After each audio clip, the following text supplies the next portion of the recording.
C'è qualcosa di cui voglio parlarti. È importante. È qualcosa di invisibile, ma che tocca davvero tutte le nostre vite, che è intorno a noi. Eppure troppo spesso non ce ne accorgiamo.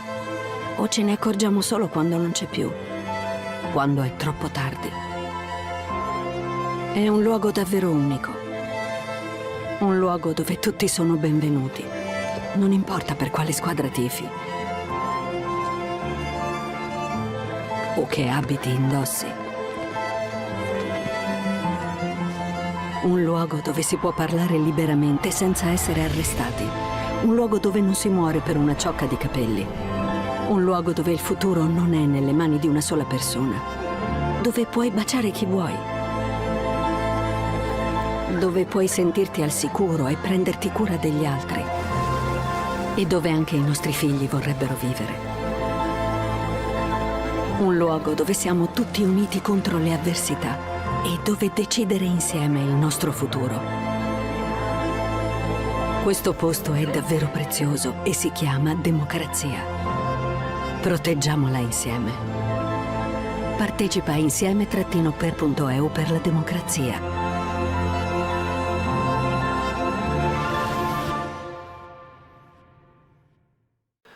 Bene, buongiorno a tutte e a tutti, benvenuti a questa iniziativa Il tuo voto conta verso le elezioni europee dell'8 e 9 giugno 2024. Un benvenuto a coloro che sono in presenza in quest'aula, qualcuno ci raggiungerà ancora, e anche a coloro che ci stanno seguendo in streaming. Io sono Claudio Cressati, il responsabile scientifico del Centro di Documentazione Europea dell'Università degli Studi di Udine, di cui magari vi dirò qualcosa più tardi, ma darei subito la parola al prorettore dell'Università degli Studi di Udine, il professor Andrea Caffarelli, per portare il suo saluto. E di tutto l'Ateneo, naturalmente. Grazie al professor Cressati, benvenuti. Porto ovviamente il saluto dell'Ateneo, ma non nascondo che c'è un legame forte con questo luogo, che è il luogo dove io svolgo lezione, e anche con gli organizzatori di questo corso, che è il corso di laurea in cittadinanza, istituzioni e politiche europee, che insieme a un gruppo di partner ha organizzato questo importante evento. È un importante evento che coinvolge i giovani, che coinvolge non solo gli studenti universitari, ma coinvolge anche gli studenti delle scuole superiori, le associazioni giovanili, i cittadini. Ed è un incontro che si sviluppa in una settimana particolare, non è una settimana qualunque, perché è la settimana europea dei giovani, una settimana che è un evento che viene riproposto ogni 2 anni, è un evento che celebra e promuove l'impegno e la partecipazione attiva dei giovani in tutta Europa e non solo. E questa settimana è importante. All'interno di questa settimana si inserisce questo incontro di spessore, il cui obiettivo è quello di coinvolgere attivamente i giovani nel dibattito sul futuro dell'Europa, favorendo la loro partecipazione informata e consapevole al processo democratico europeo. Abbiamo visto, a proposito di democrazia, questo bel filmato d'apertura, queste suggestive immagini. E questo è anche, per certi aspetti, l'obiettivo formativo, uno degli obiettivi formativi del nostro corso di laurea magistrale, che così recita. Leggo perché le parole sono importanti, hanno un loro peso. Formare persone capaci di comprendere la complessità dell'Europa contemporanea, trasmettendo loro non solo competenze e conoscenze multidisciplinari, ma anche una sensibilità culturale che consenta loro di percepire le differenze non come barriere, ma come opportunità di crescita comune e di promuovere una mentalità volta a elaborare prospettive incentrate sulla ricerca di soluzioni condivisibili da tutte le parti coinvolte. Ecco, nel ragionare su questo incontro, io, perdonerete, faccio lo storico economico e guardo con una certa naturalità al passato.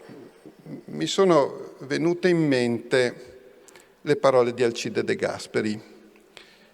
Alcide De Gasperi, interrogato sulla differenza che passa tra un politico e uno statista, disse: il politico guarda alle future elezioni, lo statista guarda alle future generazioni. E, ironia della sorte, oggi è il 19 aprile del 2024. Il 21 aprile 1954, esattamente 70 anni fa, si riunisce la Conferenza interparlamentare europea. Non esiste ancora la Comunità economica europea, non sono stati ancora siglati i trattati di Roma. Esiste la Comunità europea del carbone e dell'acciaio.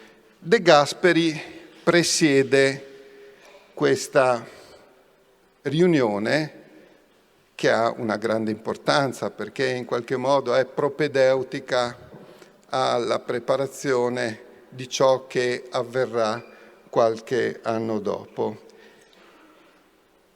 Leggo le sue parole perché suonano straordinariamente attuali. Le nostre riunioni non sono destinate a prendere decisioni politiche che spettano ai parlamentari, detentori delle sovranità nazionali, ma sono liberi incontri, colloqui tra le varie tendenze, le varie nazionalità, un foro nel quale possono confrontarsi pareri diversi, ma tutti ugualmente animati dalla preoccupazione del bene comune, delle nostre patrie europee, della nostra patria Europa. Questo è un discorso che passerà alla storia ed è un discorso che precede di qualche giorno quello che, sono parole della figlia Maria Romana, sarà l'ultimo discorso dedicato all'Europa. Alcide De Gasperi assume la presidenza dell'Assemblea parlamentare della Ceca, viene proclamato presidente senza una votazione, per acclamazione. È l'11 maggio 1954. Nell'accettare quello che sarà il suo ultimo incarico costituzionale, De Gasperi morirà qualche mese dopo, rilevò l'importanza della pressione dell'opinione pubblica, osservando come l'Assemblea parlamentare dovesse essere interprete solenne e competente di questa opinione. E a chiusura dei lavori, e il giorno successivo, il 12 maggio, volle richiamare con delle parole che oggi suonano di un'attualità straordinaria l'importanza della volontà politica nella soluzione dei problemi dell'economia europea.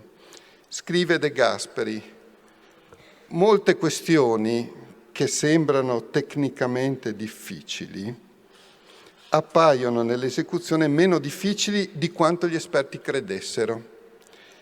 Già intravediamo la possibilità tecnica di un'economia comune. Non vi sono difficoltà tecniche o di carattere economico insuperabili. Possiamo quindi tornare alle nostre case con la convinzione che quel che decide è la volontà politica. Siamo nel 1954 a proposito di future generazioni. E chiudo con un pensiero. Il tema della giornata è il tuo voto conta. Uno scrittore francese, Robert Sabatier, scrisse: c'è un'azione peggiore di quella di togliere il voto al cittadino, quindi di privarlo del voto. L'azione peggiore consiste nel togliergli la voglia di votare. Io credo che questa giornata possa essere utile per non perdere questa voglia di votare e possa essere un bel incontro assolutamente costruttivo per ragionare sulla nostra Europa. Ringrazio davvero tutti, mi scuso se vi ho sottratto più tempo del necessario e davvero grazie per questi momenti di riflessione.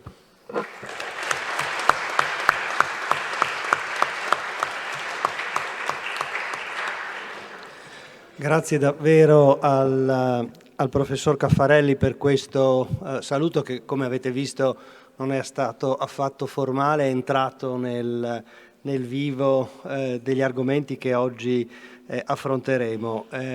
Incidentalmente sono anch'io uno storico, per cui mi ha fatto piacere, anche perché anche come università e assieme a una delle realtà che coorganizzano questo evento, in occasione del Festival della Storia di Gorizia che si terrà a fine maggio, faremo proprio un incontro dedicato ad Alcide De Gasperi, al discorso La nostra patria Europa e al 1954, un anno importante nel bene e nel male per l'integrazione europea. Che cos'è intanto il centro di documentazione europeo Guido Comessati dell'Università degli Studi di Udine, che è la principale struttura organizzatrice di questo evento? È una antenna informativa sull'integrazione europea che ha sede presso il nostro Ateneo, in particolare l'area delle biblioteche, e che vuole offrire non solo alla comunità universitaria, studenti, docenti, amici e familiari, ma alla cittadinanza nel suo complesso, elementi di conoscenza, di comprensione, di consapevolezza su quello che è il processo di integrazione europea, in tutte le sue manifestazioni, in tutte le sue declinazioni, sia dal punto di vista storico, dal punto di vista giuridico, politico, sociale, economico, educativo, valoriale. E appartiene ad una rete che esiste in tante università in Italia e fuori d'Italia, appunto i centri di documentazione europea. Quello di Udine è dedicato a Guido Comessati, una figura importante dell'europeismo friulano, il principale europeista, più importante europeista friulano del Novecento, che abbiamo voluto ricordare ed omaggiare intitolando il CDE al suo nome. Accanto a noi, al centro di documentazione europeo dell'Università di Udine e naturalmente al Dipartimento di Scienze Giuridiche, e io vi porto anche il saluto della direttrice del Dipartimento, la professoressa Elena D'Orlando, che è fuori regione per un convegno, non è potuta essere qui tra noi oggi, e il corso di laurea magistrale in cittadinanza e istituzioni politiche europee che è stato prima ricordato. Un altro soggetto che è stato determinante sul territorio per organizzare questa iniziativa è l'Europe Direct Carnia, che ringrazio per la collaborazione fattiva, oltre che per la sua presenza qui oggi, assieme all'Europe Direct Trieste, anch'esso qui presente. Gli Europe Direct sono anche delle antenne informative sul processo di integrazione che però sono collocate negli enti locali, di conseguenza sul territorio, però svolgono una funzione complementare e sinergica con quelle dei CDE. Poi abbiamo delle realtà della società civile, le case d'Europa, cioè associazioni di cittadini che si impegnano per approfondire i temi dell'integrazione europea e che ci hanno dato una mano in questa organizzazione, la Casa per l'Europa di Gemona del Friuli e l'Accademia Europeista del Friuli Venezia Giulia, cui saluto qui il neo direttore. E poi naturalmente le due istituzioni europee fondamentali in questo momento, diciamo, di scelta politica e democratica, la Commissione europea e il Parlamento europeo. Sul ruolo di queste istituzioni chi mi seguirà approfondirà meglio di me la loro funzione, ma desidero ringraziare fin d'ora il dottor Maurizio Molinari, che siede qui alla mia sinistra, il responsabile dell'ufficio a Milano del Parlamento europeo, che ci ha supportato e ci sostiene, ci sprona anche nel nostro impegno. Abbiamo voluto realizzare questo evento pensando soprattutto, come diceva il professor Caffarelli, al futuro, cioè ai giovani, agli studenti universitari e agli studenti della scuola secondaria superiore, cioè coloro che voteranno alle elezioni europee, potranno votare alle elezioni europee, potrete votare alle elezioni europee per la prima volta in questa tornata, perché il processo di scelta democratica dei parlamentari europei è senz'altro il vertice della democrazia europea, come il video che abbiamo visto all'inizio ci mostrava, e di conseguenza arrivare a questo appuntamento nella consapevolezza di quelle che sono le opportunità, le sfide che come europei ci troviamo a dover affrontare adesso e in futuro è fondamentale. Abbiamo perciò voluto organizzare questo incontro con una fase anche formativa, conoscitiva sul ruolo del Parlamento europeo affidato al professor Francesco De Anna, poi la presentazione della piattaforma Insieme per You e poi un dibattito con alcuni parlamentari europei, quelli che hanno dato la loro disponibilità in un momento naturalmente molto impegnativo dal punto di vista della loro attività politico-istituzionale, per appunto discutere con voi su quelle che i giovani hanno ritenuto, attraverso un sondaggio, le più significative sfide, gli argomenti più rilevanti che riguarda da un lato la loro vita, il loro futuro, e dall'altro la possibilità del Parlamento europeo, delle istituzioni europee di affrontarle e positivamente risolverle. Perciò ringrazio naturalmente di nuovo tutte le istituzioni che hanno collaborato con noi, i parlamentari gli europarlamentari che hanno dato la loro disponibilità verranno poi moderati molto più efficacemente di quanto potrei fare io da Rossano Cattivello, il direttore del Friuli e membro del team Europe. E naturalmente desidero ringraziare voi, voi studenti, voi docenti delle scuole che hanno aderito a questa iniziativa, che sono qui in presenza, ma anche quelli che ci seguono da remoto, gli studenti universitari e tutti coloro che hanno deciso di dedicare alcune ore del loro tempo per riflettere sul futuro dell'Europa, che vuol dire il futuro di tutti noi. Grazie perciò di essere qui e io darei subito la parola al dottor Maurizio Molinari, appunto responsabile dell'ufficio a Milano del Parlamento europeo. Buongiorno.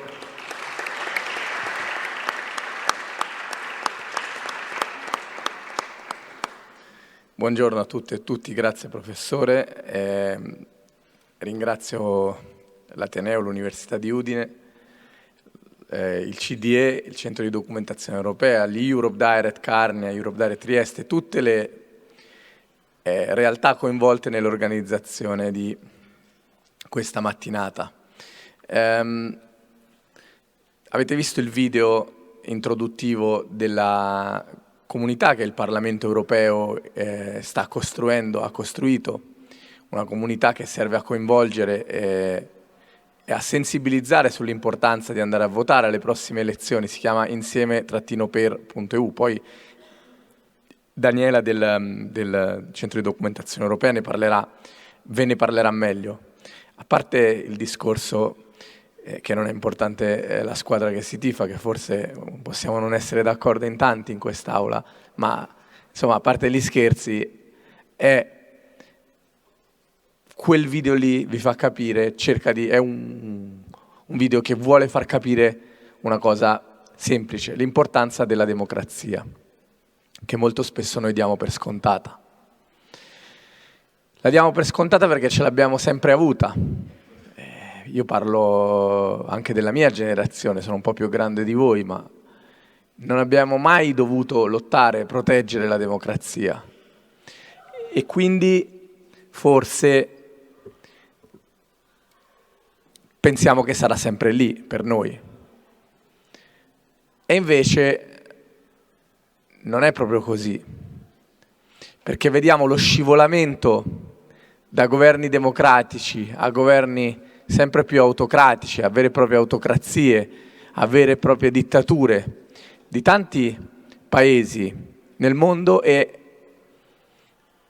il rischio c'è anche nell'Unione Europea. La democrazia è forte se la nutriamo, se tutti partecipiamo. In questo senso il Parlamento europeo ha lanciato una campagna per le prossime elezioni europee, si chiama Usa il tuo voto. Se cercate l'hashtag Usa il tuo voto vedrete già diverse cose online, la vedrete sempre più presente in Italia, in Europa, nelle prossime settimane, nelle settimane di avvicinamento al voto per le elezioni europee. E la campagna Usa il tuo voto, lo slogan dice un po' tutto, usa il tuo voto, quindi andiamo tutti a votare, no? Fra un paio di settimane lo slogan diventerà usa il tuo voto, altrimenti gli altri decideranno per te. E nella sua semplicità mi sembra uno slogan molto, molto efficace.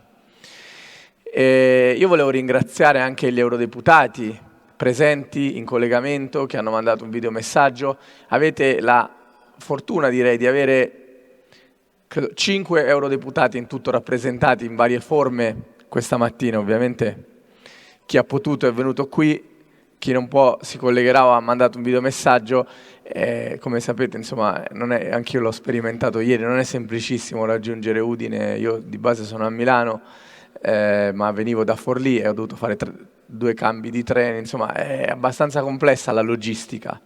Quindi il fatto che comunque ci si sia impegnati è una cosa importante. Cioè, avete l'opportunità non solo di ascoltare quello che gli eurodeputati avranno da dirvi, le risposte che avranno da dare al sondaggio a cui avete partecipato, in cui avete espresso le vostre priorità, in cui avete espresso le vostre preoccupazioni, dove volete che l'Unione Europea vada, ma avrete la possibilità, se vorrete, di far loro domande.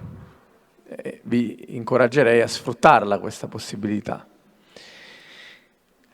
Non so quanti di voi hanno visto quel film di cui si è tanto parlato, C'è ancora domani, con Paola Cortellesi. Ecco, quel film ambientato nel 1946 in un altro contesto, in un contesto in cui gli italiani dovevano scegliere se volevano una monarchia o una repubblica, ha secondo me un grosso parallelismo con quello che succede oggi nel 2024. Cioè gli italiani hanno fatto una scelta fra monarchia e repubblica nel 1946, il 2 giugno 1946, e fondativa di quello che sarebbe poi stato il loro paese nei prossimi decenni, nel prossimo secolo anche.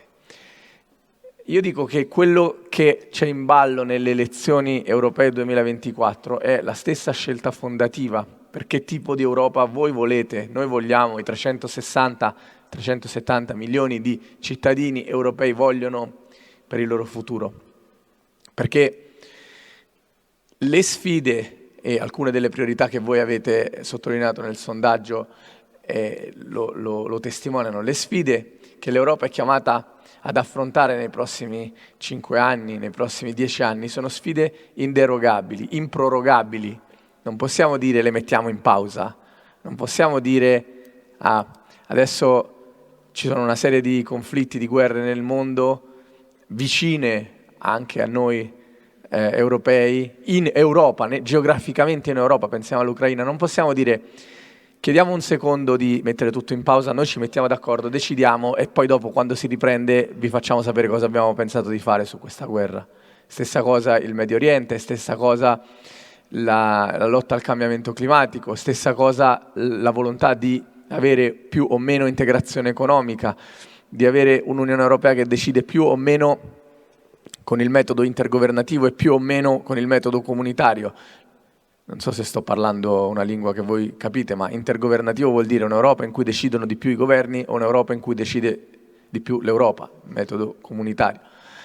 Tutte queste scelte sono scelte che dovete fare voi anche con il vostro voto, non solo, ma anche informandovi e andando a votare e scegliendo e facendo uno sforzo in più. Il prorettore parlava di complessità ed è una parola chiave, cioè non dobbiamo ridurre la complessità, non possiamo pensare in bianco e nero. Io sono un tifoso della Juve, figurate se non penso in bianco e nero, ma per quanto riguarda l'Unione Europea, per quanto riguarda le politiche e la politica in generale, non stiamo facendo un dibattito sui social. So che molti di voi hanno i social come principale canale di informazione. Sentivo l'altra mattina una riflessione di Francesco Costa, un giornalista del Post che forse voi conoscete, che in un podcast che si chiama Morning, rifletteva su questo. Anche quando i social vi fanno vedere un video informativo, anche quando voi scorrete il vostro feed Instagram e vi imbattete in un video informativo sulle alluvioni a Dubai o sulla guerra in Ucraina o sugli attacchi dell'Iran a Israele, sulla risposta di Israele contro l'Iran, quel video nei social è fatto. L'algoritmo ve lo fa vedere non tanto per informarvi, ma per farvi avere una reazione di pancia, per farvi avere una reazione emotiva, per farvi indignare, per farvi spaventare, per farvi preoccupare, non per farvi occupare, non per informarvi.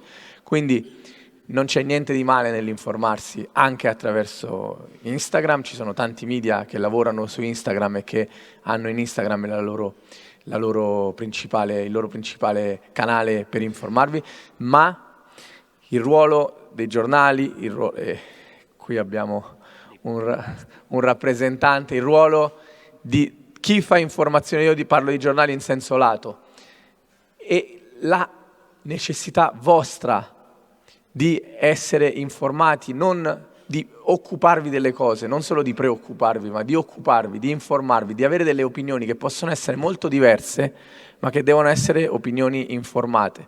Se noi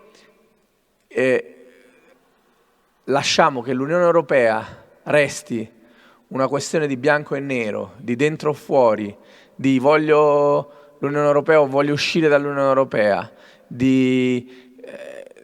se noi lasciamo spazio a queste semplificazioni, perdiamo tutti, perché non capiamo che a problemi complessi dobbiamo dare risposte che siano complesse. Quindi capire, semplificare la complessità ma non ridurla, non banalizzarla, ripeto e chiudo, le elezioni non sono un sondaggio su Instagram in cui mettere sì, no, forse, non lo so. Sono un momento in cui scegliere chiaramente che tipo di Europa volete per il vostro futuro, di che cosa si deve occupare o non si deve occupare l'Unione Europea nei prossimi 5 anni come minimo, ma poi 10, 15. Che tipo di risposte deve dare a sfide che non possiamo più rimandare. Grazie mille.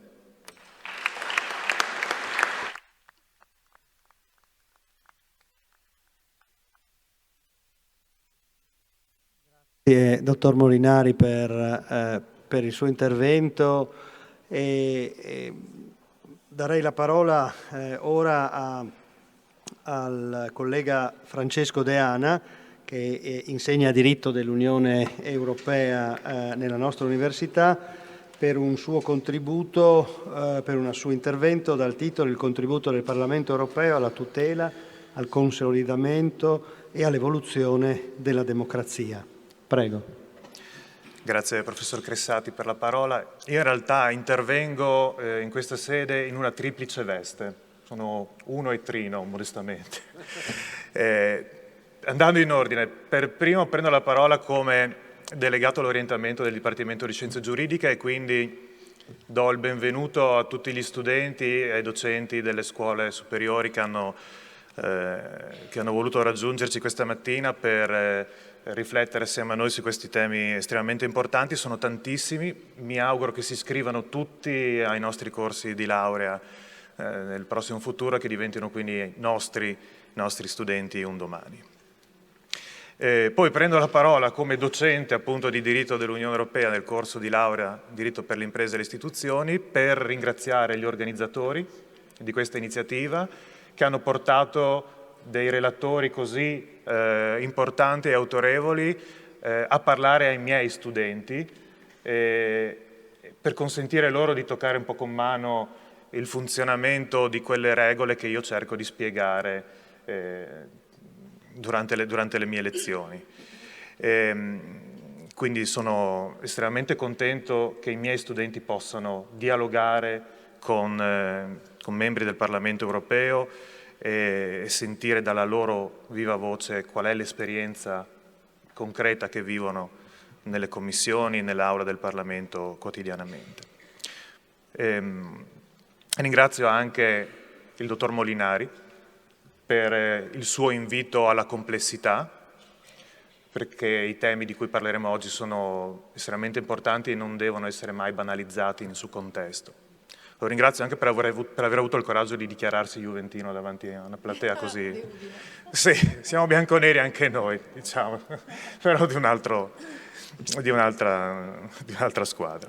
E in ultimo prendo la parola, finalmente direte voi come relatore, per provare a condividere alcune riflessioni sul ruolo del Parlamento in chiave democratica. Devo svolgere delle premesse per contestualizzare le cose che vi dirò tra poco. Democrazia. Allora, democrazia è un concetto che è nato per consentire ai cittadini di uno Stato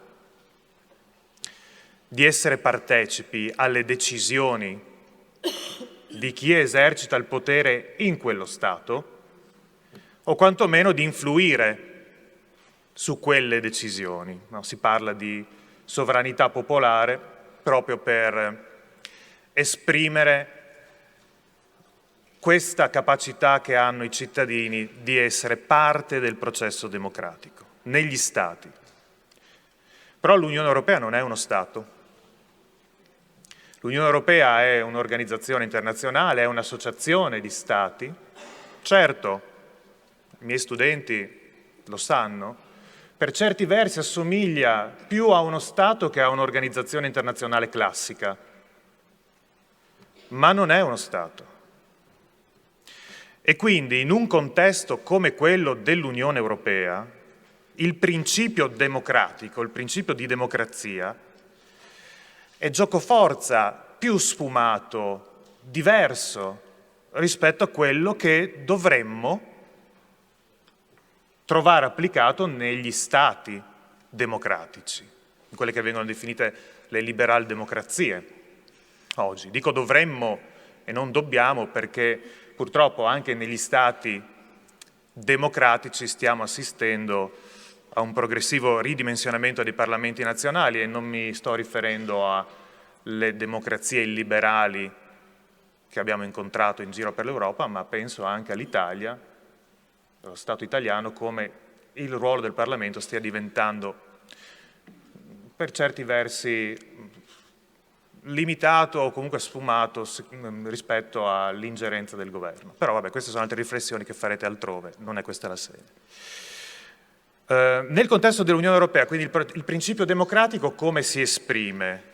Beh, si esprime con la forza del Parlamento europeo, perché il Parlamento europeo è l'unica istituzione dell'Unione Europea che è eletta democraticamente dai cittadini e rappresenta quindi l'interesse dei popoli degli Stati membri. Ci sono anche altri strumenti che esprimono il principio democratico all'interno dell'Unione Europea, ma l'espressione più ampia e più forte è legata alla capacità di esercitare determinati poteri da parte del Parlamento europeo.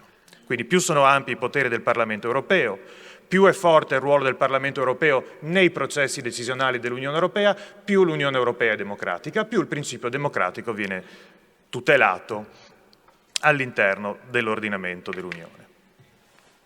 Conclusa la premessa, arriviamo al centro della mia relazione. Tutela, consolidamento ed evoluzione della democrazia nell'Unione Europea, il ruolo del Parlamento. Allora, per quanto riguarda la tutela della democrazia, possiamo dire che il Parlamento europeo si fa garante di essa essenzialmente in tre modi. Primo, il Parlamento europeo partecipa effettivamente ai processi decisionali dell'Unione. Adesso dirò cose che i miei studenti hanno già sentito e risentito più volte, mi perdoneranno, mi rivolgo agli studenti delle scuole, che magari queste cose non le sanno bene. Il Parlamento europeo è co-legislatore dell'Unione Europea, significa che legifera, adotta le norme giuridiche dell'Unione Europea assieme a un'altra istituzione che è il Consiglio dell'Unione, e questo è il motivo per cui si parla di co-legislatore, perché è un potere condiviso. Ma il Parlamento europeo è anche promotore dell'azione legislativa dell'Unione Europea nel momento in cui è stato munito di un potere che si chiama potere di preiniziativa, che consiste in pratica nella possibilità di stimolare la Commissione europea a presentare nuove proposte per l'adozione di nuove, perdonatemi il termine non esattamente perfetto, di nuove leggi europee. Okay? Ma è giusto per capirci di cosa stiamo parlando. Quindi il Parlamento legifera nell'Unione Europea e stimola altre istituzioni a presentare proposte per future legislazioni, per una futura legislazione. Secondo strumento che consente al Parlamento europeo di tutelare la democrazia nell'Unione Europea, controllare quello che fanno le altre istituzioni politiche dell'Unione, in particolare la Commissione europea. Ci sono degli strumenti specifici come la possibilità per i parlamentari europei di interrogare i commissari per chiedere il motivo di alcune loro decisioni, prese di posizione o inerzie. in modo da garantire a noi cittadini per loro tramite di sapere sempre cosa pensano e cosa vogliono fare o non fare le altre istituzioni politiche dell'Unione Europea. E poi per quanto riguarda il rapporto tra il Parlamento e la Commissione, al di là del potere di censurare la Commissione Europea, quindi indurla a dimettersi, un fortissimo, non fortissimo, rettifico, uno strumento potenzialmente forte di controllo che il Parlamento europeo può esercitare sulla Commissione è quello relativo alla individuazione del Presidente della Commissione. Ora, se leggete i trattati istitutivi dell'Unione Europea trovate una certa procedura di nomina della Commissione Europea, nella realtà esiste un accordo informale tra il Parlamento europeo e il Consiglio europeo che sostanzialmente dice il capolista, o meglio il miglior candidato del partito che avrà il maggior numero di seggi al Parlamento europeo dovrà essere il Presidente della nuova Commissione europea. Questo è un accordo informale, quindi non è giuridicamente vincolante, è un accordo, diciamo, tra queste due parti, tra queste due istituzioni, un accordo che ha funzionato nel 2014, quando è stato eletto Presidente della Commissione Jean-Claude Juncker, non ha funzionato nel 2019, quando è stata eletta Ursula von der Leyen, perché il candidato del Partito Popolare Europeo era Manfred Weber, che però è stato silurato senza pietà alcuna.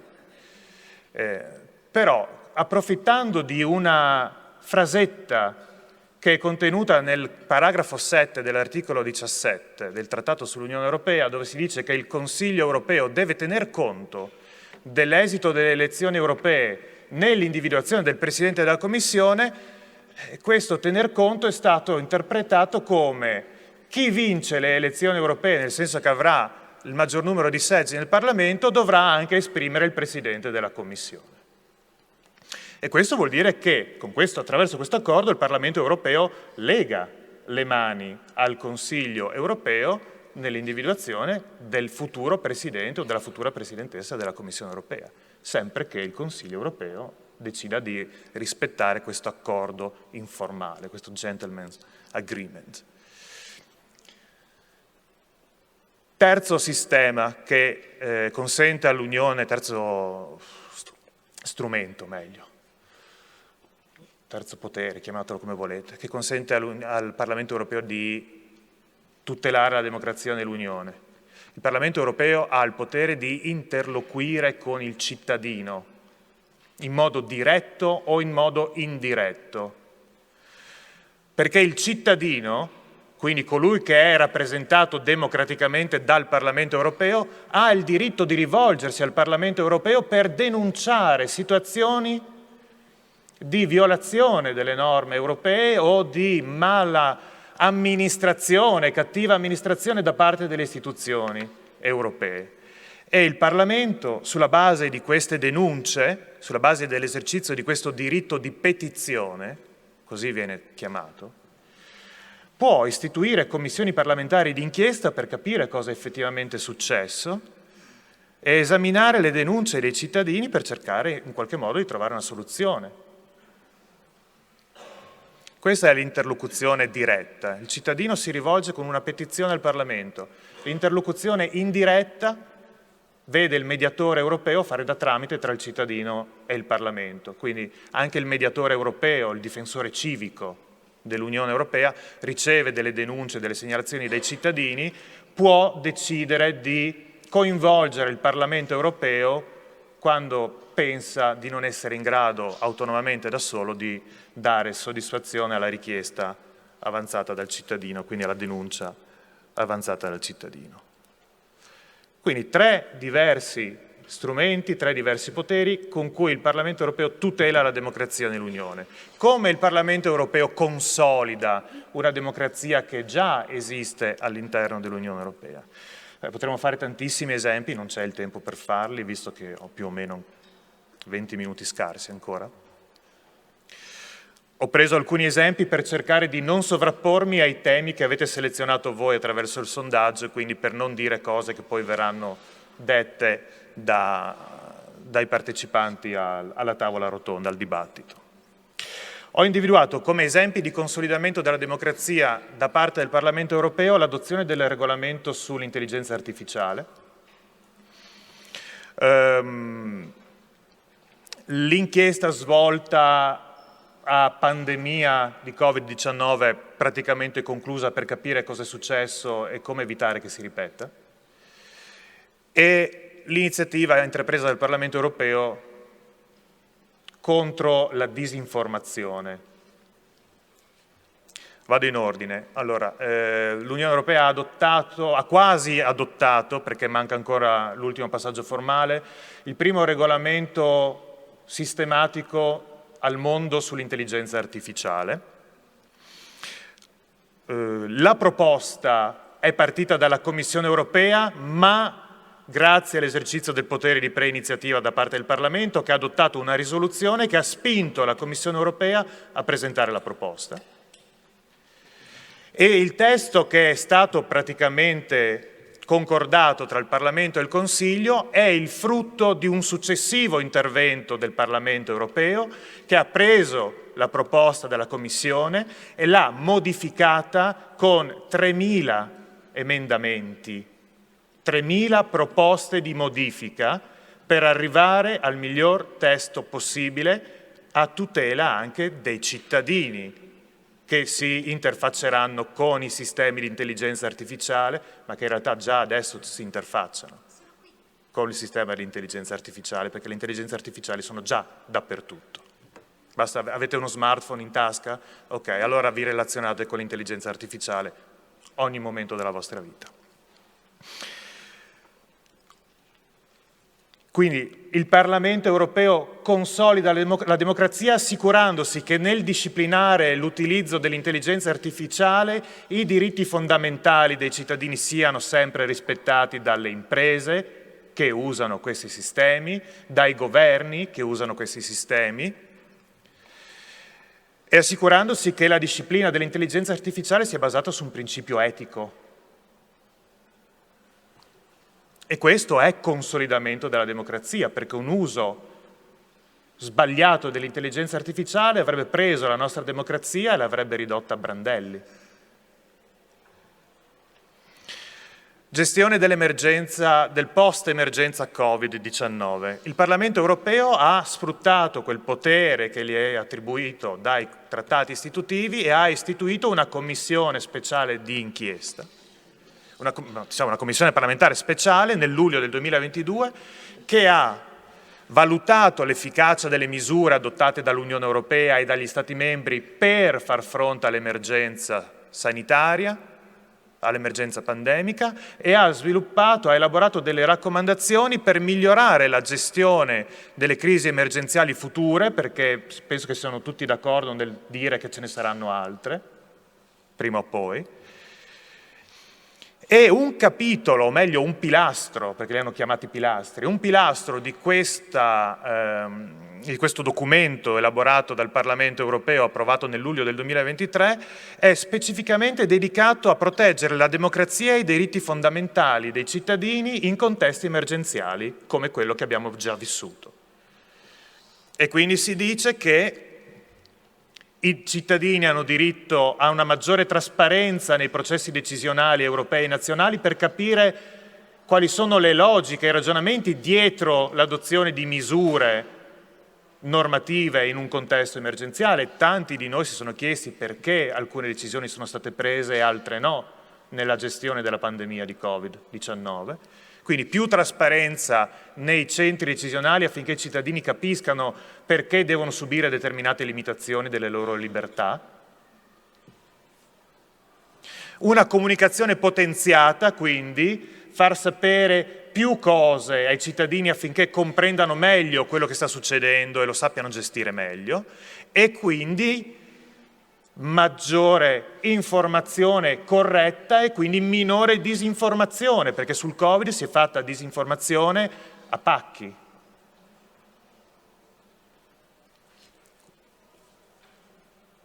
E questo non è giusto che succeda in un contesto democratico come è l'Unione Europea. E questo mi porta al terzo esempio di consolidamento della democrazia, la lotta alla disinformazione non solo nei contesti emergenziali, ma in qualunque contesto, in particolare, visto il tema di cui ci occupiamo oggi, nei contesti democratici, quindi nei contesti elettorali. Le fake news, perché questo è la disinformazione, le fake news stanno distruggendo il normale funzionamento delle democrazie e dei sistemi politici ed economici in tutto il mondo, Europa compresa. Questo è un problema che non riguarda solo le nuove democrazie, cioè gli stati che stanno diventando democrazie o che lo sono diventati da poco tempo, riguarda anche le vecchie democrazie come l'Italia, come gli stati membri dell'Unione Europea, che sono attaccati costantemente, sistematicamente da disinformazione sotto forma di false notizie, di fake news. E il Parlamento europeo già nel 2018 aveva individuato questo problema come un problema prioritario, ma vogliamo parlare delle elezioni negli Stati Uniti nel 2016, quindi ancora prima? Vogliamo parlare del tentativo della Russia di influenzare l'andamento delle elezioni europee del 2024. Quindi oggi esiste una commissione speciale del Parlamento europeo che si dedica a studiare, prevenire e combattere le ingerenze straniere nei processi democratici europei. E questo è un modo attraverso il quale il Parlamento europeo cerca di consolidare una democrazia che già abbiamo, ma che è messa in pericolo da agenti esterni. Ultimo tema che cercherò di concludere in 10 minuti, anche se è il tema più giuridico e forse anche più controverso, visto che parto nella mia riflessione da un documento che hanno scritto loro, i parlamentari europei, una proposta di riforma dei trattati istitutivi dell'Unione Europea anche in un'ottica di potenziamento dei poteri del Parlamento. Ora, i trattati attuali, il Trattato sull'Unione e il Trattato sul funzionamento dell'Unione, dicono quello che vi ho detto prima, cioè che il Parlamento è un legislatore assieme al Consiglio, ma che non ha un potere di iniziativa autonomo se non in casi limitatissimi e molto ben definiti e circoscritti. Quindi il Parlamento europeo non funziona oggi come un Parlamento nazionale, non ha il potere di scrivere le proposte finalizzate all'adozione di nuove leggi, ma lavora su proposte elaborate da altri, dalla Commissione europea principalmente. Ma ha un potere di preiniziativa, cioè può chiedere alla Commissione europea di presentare una nuova proposta su un determinato tema che ritiene attuale e importante, ma va anche detto che la Commissione europea può tranquillamente ignorare il suggerimento. Non è vincolato, ok? La Commissione europea non è vincolata a dar seguito alla richiesta del Parlamento. Meglio così, giusto? Sì, politicamente è vincolata, giuridicamente? Giuridicamente non è vincolata. Allora io mi permetto di rimanere più aderente al profilo giuridico e poi loro invece vi spiegano come funziona davvero. Quindi il potere di preiniziativa non vincola la Commissione europea in tutti i casi a presentare effettivamente una proposta legislativa e quindi è un potere indiretto, è un potere quindi debole da un certo punto di vista.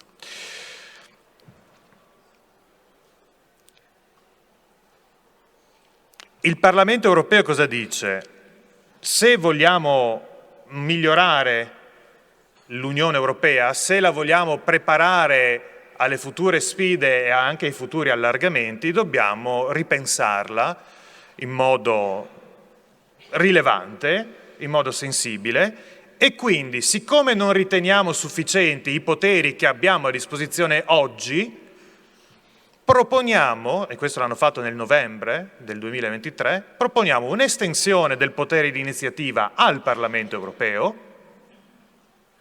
e un rafforzamento del potere di preiniziativa, oppure un rafforzamento del potere di preiniziativa. Mi concentro, perché ho poco tempo, solo sulla proposta di estendere il potere di iniziativa anche al Parlamento europeo.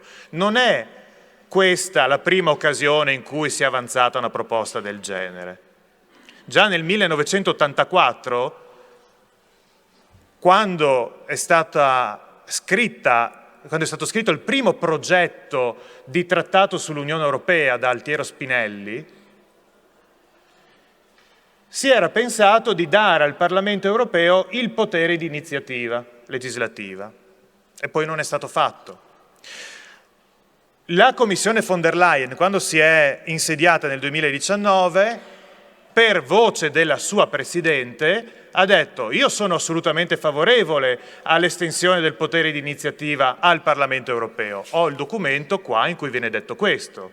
Questa è l'agenda politica con cui la von der Leyen si è presentata davanti a loro e ha detto: io vorrei fare questo se voi mi sostenete e confermate la mia nomina. Poi non è stato fatto. No, ci arrivavo. È stato detto, ma non è stato fatto. Nel 2021 l'allora Presidente del Parlamento europeo, David Sassoli, quando ha avviato la conferenza sul futuro dell'Europa, ha invocato la stessa identica cosa. Vogliamo che il Parlamento europeo diventi come un Parlamento nazionale e quindi abbia il potere di promuovere l'adozione di nuove norme. Quindi oggi si vuole, di nuovo con questa proposta, questa ultima proposta, rimodellare l'Unione Europea rafforzando la capacità di azione propulsiva e quindi la legittimazione democratica dell'Unione Europea, rispecchiando in modo più fedele il sistema decisionale dell'Unione Europea rispetto al sistema decisionale degli Stati nazionali. Quindi trasformare il Parlamento europeo in un Parlamento nazionale, cioè in un'istituzione, in un'assemblea che lavora e funziona come un'assemblea nazionale. È una proposta molto interessante, molto suggestiva e democratica all'ennesima potenza, indubbiamente. Io però da giurista rompo le scatole e segnalo 3 aspetti giuridici che secondo me confliggono con questa idea, ripeto, estremamente suggestiva e democratica. Primo problema giuridico. Esiste nell'Unione Europea di oggi un principio che è il principio dell'equilibrio istituzionale, che è stato affermato dalla Corte di Giustizia già in una sentenza del 1958, quindi questo principio è vecchio quasi quanto il processo di integrazione europea, e questo principio dice: la comunità europea all'epoca, oggi l'Unione Europea, si caratterizza per un imprescindibile equilibrio di poteri, dove il potere legislativo e il potere esecutivo deve equilibrarsi nell'ambito dei processi decisionali. Dare il potere di iniziativa legislativa al Parlamento significa squilibrare il rapporto con la Commissione europea, che è il potere, per certi versi è il potere esecutivo dell'Unione Europea, semplificando un po' il ragionamento. L'altro problema giuridico si basa su un altro principio fondamentale dell'Unione Europea di oggi, il principio di leale collaborazione, che integra il principio di equilibrio istituzionale e dice: non si può mai prescindere dal dialogo interistituzionale nei processi decisionali dell'Unione Europea, quindi devono essere coinvolti tutte le istituzioni politiche che partecipano ai processi decisionali. Se noi togliamo il potere di iniziativa alla Commissione Europea, la priviamo di ogni legittimità a dialogare con le altre istituzioni politiche nella definizione dell'agenda legislativa dell'Unione. Conseguenza, secondo me, i triloghi diventerebbero superflui, sarebbero dialoghi, non più triloghi, perché togli il terzo soggetto. E la Commissione europea è importantissima nell'ambito dei triloghi, che sono riunioni informali di rappresentanti del Parlamento, rappresentanti della Commissione e rappresentanti del Consiglio dell'Unione Europea, che dialogano tra di loro in gruppi ristretti per cercare di avvicinare le rispettive posizioni e quindi velocizzare la procedura decisionale dell'Unione Europea, che altrimenti, se ognuno si arroccasse sulla propria posizione, durerebbe un'infinità, potenzialmente. Ora, se noi togliamo la Commissione europea dai triloghi e li trasformiamo in dialoghi, È più difficile trovare il compromesso tra la posizione del Parlamento europeo, che porta avanti i nostri interessi, quelli di noi cittadini, e la posizione del Consiglio dell'Unione Europea, che invece porta avanti gli interessi dei governi degli Stati membri. Poi ci sarebbe anche un problema pratico nell'elaborazione delle proposte legislative da parte del Parlamento anziché da parte della Commissione europea. La Commissione europea ha un apparato burocratico enorme che il Parlamento europeo, purtroppo, per fortuna, non lo so, ditemelo voi, non ha. Quindi ha una squadra di tecnici enorme, di esperti tecnici enorme, che studia gli aspetti economici, gli aspetti giuridici, gli aspetti sociologici, qualunque aspetto di qualunque nuova potenziale normativa provenga dall'Unione Europea. E quindi le proposte sono scritte dalla Commissione Europea più che a ragion veduta, con studi, con valutazioni di impatto che sono svolte da tecnici che al momento il Parlamento europeo non ha a disposizione.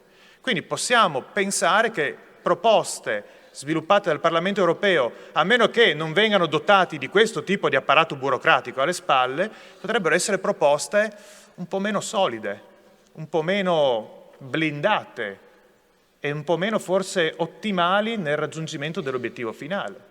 Non per colpa loro, ma per colpa di una carenza strutturale che se poi venisse colmata allora parleremo di un'altra cosa.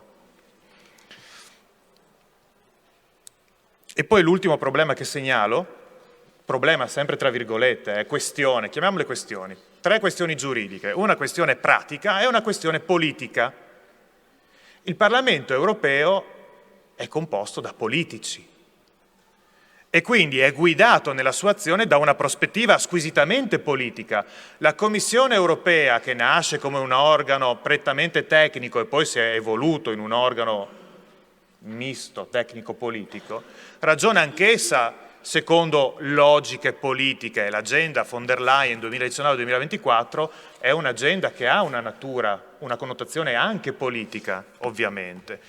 Però la Commissione europea, per, diciamo così, mission, deve sempre mediare nella sua posizione tra gli interessi degli Stati, quindi gli interessi dei governi, gli interessi degli stakeholders, cioè dei portatori di interesse, e quindi le proposte formulate dalla Commissione europea sono già un compromesso, sul quale poi si formerà un altro compromesso che terrà in considerazione anche l'opinione dei politici, ma parte già da una situazione, da una riflessione non prettamente politica, ma anche politica. Se invece noi prendiamo questo potere di iniziativa e lo diamo tutto al Parlamento europeo, ogni iniziativa legislativa futura sarà un'iniziativa formulata in un'ottica squisitamente politica, che non è sbagliato, ma non è quello che esiste adesso. Allora, se noi diamo seguito a questa proposta di riforma, va benissimo, avremo un'Unione Europea più democratica, ma non va ripensato solo quel pezzo lì, va ripensato tutto l'impianto, va ripensato il principio dell'equilibrio istituzionale, va ripensato il principio di leale collaborazione, va ripensato il carattere tecnico delle proposte legislative che invece oggi è effettivamente attuato. Ecco, queste sono le mie riflessioni. Il Parlamento europeo è il baluardo della democrazia nell'Unione Europea. Potrebbe esserlo di più, sicuramente sì, e avremo un'Unione Europea ancora più democratica, però in bocca al lupo a quelli che devono scrivere il progetto di riforma, perché devono riscrivere veramente tutto il sistema, se lo vogliono trasformare in questa direzione. Ecco, io mi fermo qui e vi ringrazio per l'attenzione.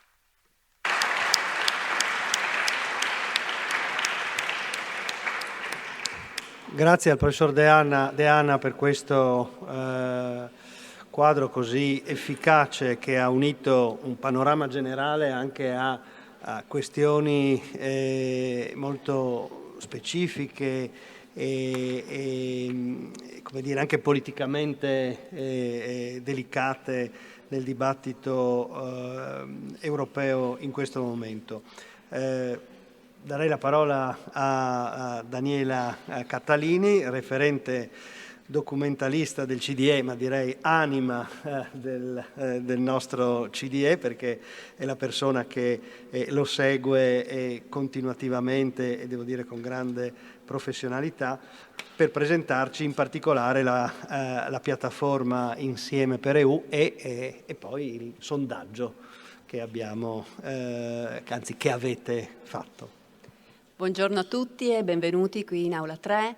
Vi ringrazio i partecipanti, ringrazio, adesso nomino anche le scuole che hanno partecipato qui in presenza e quelle che abbiamo in remoto, così sia gli studenti, studentesse, i professori, e quindi abbiamo in presenza l'Istituto Alessandro Volta di Udine, il Liceo Caterina Percotto di Udine, l'ISIS Vincenzo Manzini di San Daniele del Friuli. In remoto abbiamo l'Istituto Paschini Linusio di Tolmezzo e l'Educandato Statale Uccellis, quindi ringrazio tutti sia i docenti e anche gli studenti qui dell'Università degli Studi di Udine. Porto i saluti del sistema bibliotecario di Ateneo. Sapete che il Centro di Documentazione Europea è ospitato comunque all'interno della Biblioteca Economica Giuridica qui a fianco, quindi anche i loro saluti sono importantissimi.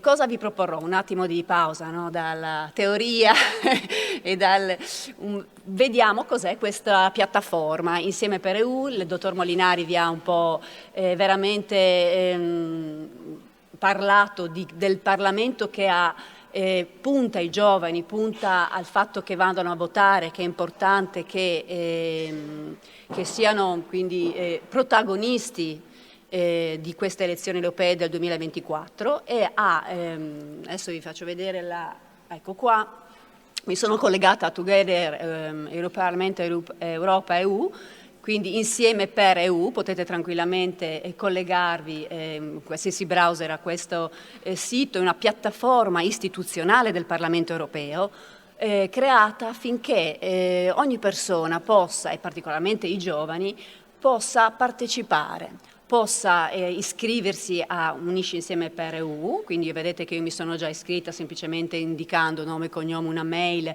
e anche gli argomenti dei quali voi preferite, quindi anche che sono poi emersi dal sondaggio che vi illustrerò, e anche altre particolarità. Abbiamo testimonianze di persone, abbiamo delle risorse download da scaricare, come per esempio il video che avete visto all'inizio, no? Siamo partiti con questo video che a me personalmente piace molto, perché si parla infatti di democrazia, quindi il voto è una democrazia, quindi è importante farlo, come diceva, se no qualcun altro lo farà per voi e forse non vi piacerà. Quando mi sono iscritta Insieme per EU, poi dopo anche ricevo via mail anche dei messaggi. Ad esempio ho ricevuto un messaggio che inviano a tutti gli iscritti alla piattaforma della Presidente Metsola. Quindi anche c'è all'interno di questa piattaforma dei messaggi che potete ricevere man mano fino prima delle elezioni di giugno. Come vedete qui abbiamo ricordati di votare, quindi anche un reminder che porta al sito Usa il tuo voto, dove nell'home page potete trovare anche le informazioni riferite a come votare, perché votare, ricordamelo, mi inserite l'indirizzo email e vi ricorderanno, no, un attimo, voi sarete sicuramente impegnati, forse gli studenti delle superiori, già a preparare gli esami di maturità, gli studenti universitari a preparare forse altri esami universitari, ma quindi così vi ricordate un attimo sabato 8 e domenica 9, anche perché il sabato è un po' particolare, io sarò ai seggi come scrutatrice, saranno aperti quindi i seggi elettorali. E abbiamo anche come funzionano le elezioni, anche dei video propedeutici per capire come funzionano le elezioni, cos'è il Parlamento europeo. Vedete che abbiamo tutte le informazioni possibili se volete curiosare, anche dei video molto brevi e sintetici che vi raccontano i poteri del Parlamento e di cosa si tratta. Torniamo al sito Insieme per EU, eccolo qua. Vediamo. E abbiamo, vedete, un attimo una spiegazione di cosa si tratta. e una serie di eventi, perché anche voi potete in realtà proporre gli eventi. Io ho inserito l'evento di oggi e come vedete abbiamo una mappa interattiva dove possiamo vedere dove in tutta Europa è possibile verificare, e molti eventi poi sono anche in streaming come il nostro, quindi potete anche volendo partecipare e ascoltare anche in lingue diverse. Infatti anche come vedete anche qui io ho cliccato su italiano, ma in tutti i siti istituzionali dell'Unione Europea sono possibili cliccare sulle diverse lingue, quindi le 24 lingue dell'Unione Europea. Quindi vi invito a partecipare, anche a verificare queste fonti che possono essere informative e importanti per voi e poi di andare a votare ovviamente l'8 e il 9 giugno.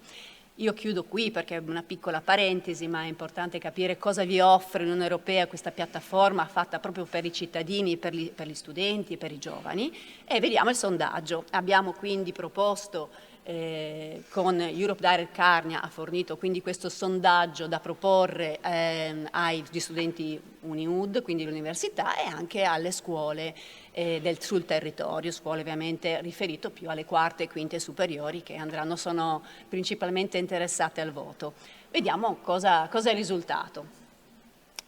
Allora, qui abbiamo i temi che sono stati proposti, quindi ho sottolineato quelli che hanno evidenziato e vediamo che sono una decina di temi un po' principali. Non vado a leggerli, ma adesso vediamo i risultati più che altro. Ecco qui i risultati del sondaggio. Hanno votato quindi circa 225 risposte, abbiamo ricevuto, il sondaggio era aperto circa un mese, nel mese di marzo, fino al 6 e 8 aprile, e vediamo proprio gli argomenti: contrasto al cambiamento climatico, crescita economica, occupazione e uguaglianza di genere, sono un po' i 3 argomenti principali. E ne discuteremo con gli eurodeputati. Adesso abbiamo l'onorevole Lizzi, siamo in attesa dell'onorevole Berlato e in remoto avremo anche l'onorevole Dorfman e anche l'onorevole Gualmini e un breve video dell'onorevole Pignedoli. Quindi io vi saluto e vi lascio al moderatore.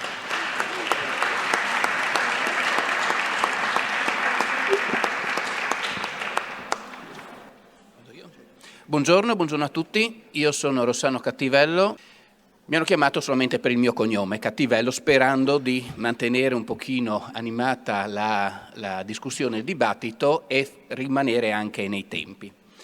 Prima di presentare e di coinvolgere gli europarlamentari presenti, volevo aggiungere un carico maggiore di pressione su di voi per andare a votare. Tenete presente che siamo in Friuli, siamo friulani, no? È la terra, una delle terre più europee che esistono. Non perché l'abbiamo voluto noi, ma perché ce lo dice la storia e la geografia. Geografia perché? Perché non esiste altro posto in Europa in cui in 3 ore andiamo a bere una birra a Salisburgo, in 1 ora e mezza andiamo a mangiare una Lubianska a Lubiana e in 1 ora andiamo a mangiare scampi alla busara in Istria, oltre a qualche cicchetto anche a Venezia. E pensate che fino a qualche anno fa tutto questo non era possibile se non con lunghe code, il controllo della propusnica, la milizia che ti controllava anche se avevi valuta nascosta, marchi o lire, che non esisteva l'euro, nelle tasche e via dicendo. E poi c'è anche la storia che ce lo dice. È l'unico punto in cui le grandi culture linguistiche, ma anche identitarie, ladina, tedesca e slava, si incrociano, si mescolano e stanno convivendo da 1200 anni. Quindi è l'unico punto in Europa in cui questo. Se poi consideriamo anche la regione, ovvero Friuli più Trieste, è ancora di più, perché Trieste è ancora di più crogiolo di europeo. In più o in meno, diciamo, non si sa se è un vantaggio o un peso, Trieste ha anche tutte le ferite, qualcuna ancora sanguinolenta, ma ha tutte le ferite, le cicatrici dei drammi e degli scontri del Novecento. Quindi non siamo, diciamo che siamo più europeisti e europei di quello che sappiamo e cerchiamo magari adesso di scoprirlo. Perché c'è una grande opportunità oggi, quello di riprodurre un po' in piccolo, non vuole essere esaustivo, ma magari ricreare un pochino il dibattito che si genera settimanalmente al Parlamento europeo. Abbiamo presenti un po' tutte, diciamo quasi tutte le anime politiche che siedono in Parlamento. Tenete presente che rispetto ad altri sistemi e altri modelli elettorali, dalle comunali alle nazionali, alle statali, qui c'è il proporzionale, quindi si può scegliere veramente non tanto delle aggregazioni di partiti diversi che si mettono d'accordo prima su quale schema di governo vogliono fare, ma qui si può veramente scegliere il partito, la formazione politica che è più vicina con le sue proposte al nostro sentire. Ecco, quindi è una grande opportunità per tutti noi. Erano già stati presentati, no, nominalmente quali sono. Riparto con vado in ordine di elenco che mi è stato dato, quindi Giorgio Berlato del gruppo dei conservatori e riformisti europei, Herbert Dorfmann del gruppo del Partito Popolare Europeo, peraltro lui è rappresentante della comunità sudtirolese, Elisabetta Gualmini, il gruppo Alleanza Progressista Socialisti Democratici del Parlamento Europeo, e qui presente Elena Lizzi del gruppo Identità e Democrazia. E abbiamo, adesso non so se lo faranno partire, prima di iniziare con domande e risposte, dibattito o altro, abbiamo un videomessaggio anche della Sabrina Pignedoli del Movimento 5 Stelle. Buongiorno a tutti, intanto mi volevo scusare per non poter essere presente, avevo un altro impegno e quindi non sono riuscita a venire, però ci tenevo molto a spiegare, a parlare insomma di quello che sarà la nostra prospettiva d'Europa per il prossimo mandato. Come molti di voi sapranno, le prospettive per le prossime elezioni vedono un Parlamento un po' più spostato verso destra, in cui temi come quello ambientale, per esempio, saranno purtroppo presi meno in considerazione, non saranno più la priorità. Questo per noi è molto grave. Noi vorremmo invece che il tema ambientale resti uno dei temi principali di questa Europa, un ambiente che non deve assolutamente andare contro le attività produttive, contro l'agricoltura. Non riesco a capire questa contrapposizione che mette da una parte ambiente e dall'altra attività produttive. Le due cose si possono assolutamente conciliare tra di loro, anche perché chiaramente le attività produttive devono essere sostenute nella loro transizione ecologica, però deve essere una transizione ecologica che servirà anche ad innovare queste attività produttive. Dall'altra parte l'agricoltura, gli agricoltori sono i primi a subire le conseguenze di un cambiamento climatico e quindi è estremamente importante che si agisca in favore dell'ambiente proprio per migliorare la possibilità anche per gli agricoltori nel loro settore. Loro devono essere un po' i custodi, diciamo così, dell'ambiente, ecco. E poi un altro elemento che ritengo estremamente importante per la prossima legislatura è quello di un'Europa più sociale.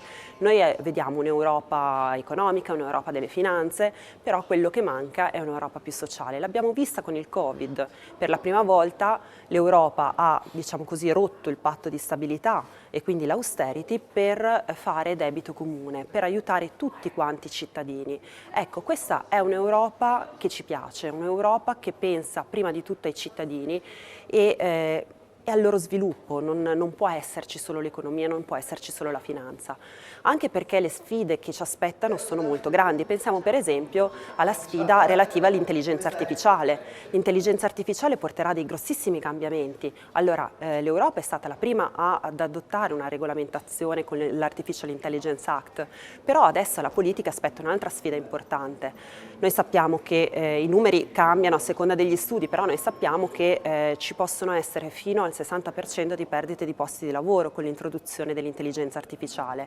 E come bisogna fare? Allora, sicuramente una parte di questi posti di lavoro verranno reintegrati con nuovi posti di lavoro, poi le persone potranno avere una maggior formazione, cambiare le loro skills, diciamo così, e potranno reinserirsi in parte nel mondo del lavoro. Ma quanto durerà questo passaggio? Durante questo passaggio come potranno sopravvivere le persone, come potranno avere una vita dignitosa le persone?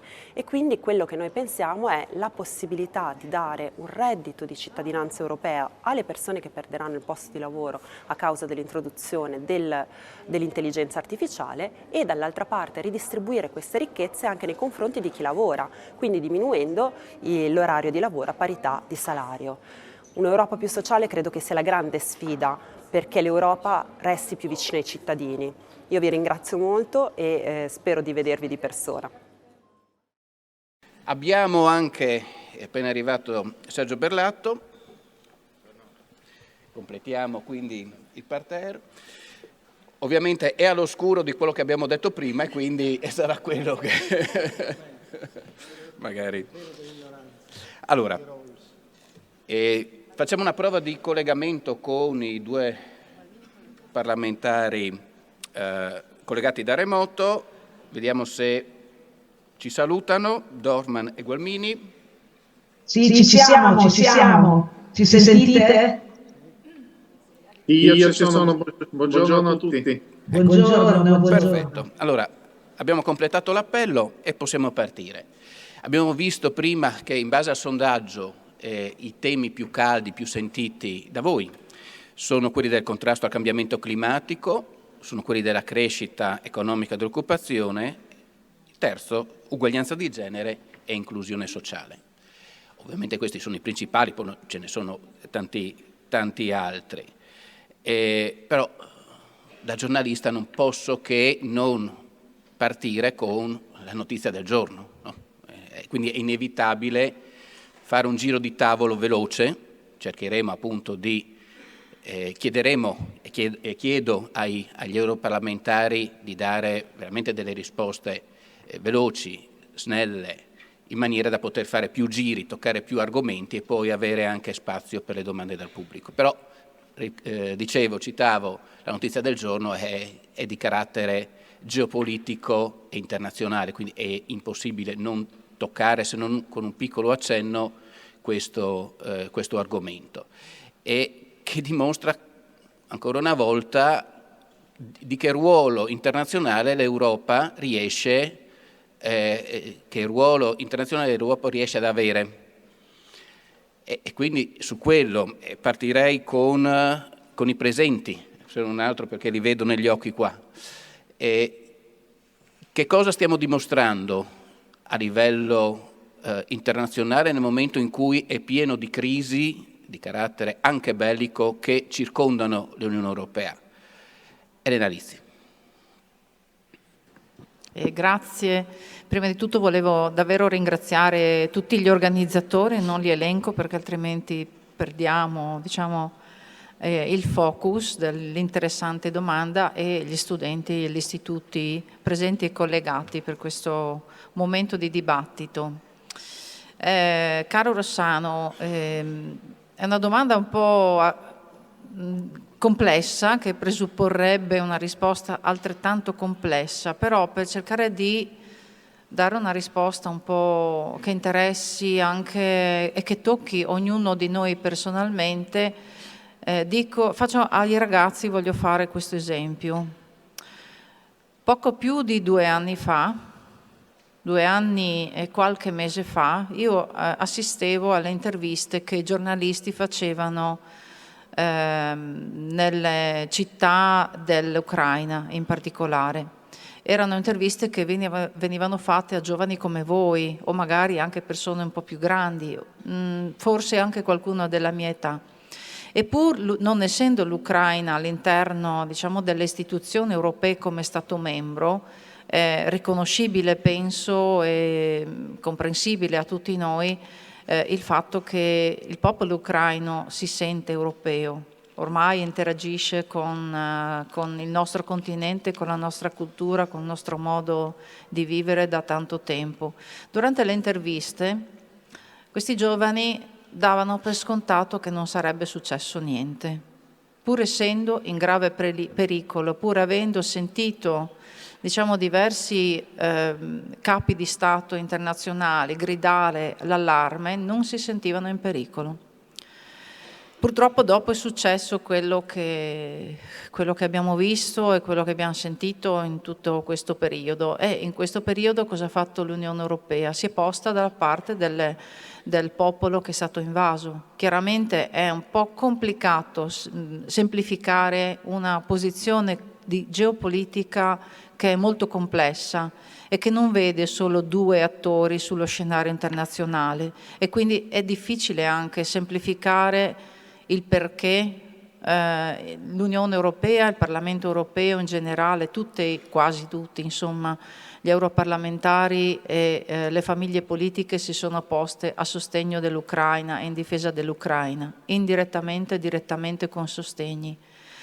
Perché comunque rispetto al contesto complessivo e globale possiamo sostenere, questo ve lo dico perché ricordo un po' quello che diceva il dottor Cattivello prima, noi che abbiamo qualche capello grigio, più o meno ben nascosto, abbiamo vissuto anche i periodi in cui per attraversare il confine dovevamo fare tutta una serie di percorsi e dimostrare chi eravamo, dove andavamo e perché ci andavamo e quando saremmo tornati e attraverso quali mezzi.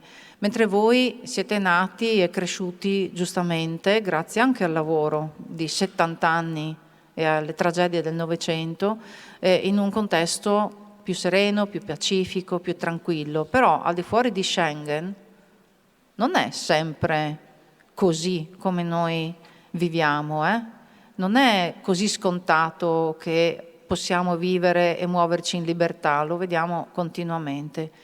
E quindi l'Unione Europea, che si autodefinisce un giardino e che noi spesso, faccio il mio caso, ma anche credo, poi parlerà il collega Berlato, anche critichiamo, perché ci riserviamo il diritto di criticare per proporre qualche misura alternativa quando non siamo d'accordo, riconosciamo che è un ambiente dal punto di vista della cittadinanza e della libertà che forse non ha molti pari nel mondo, e per questo motivo dal punto di vista diplomatico, con tutte le limitazioni che magari potremo ulteriormente approfondire con il professor De Anna,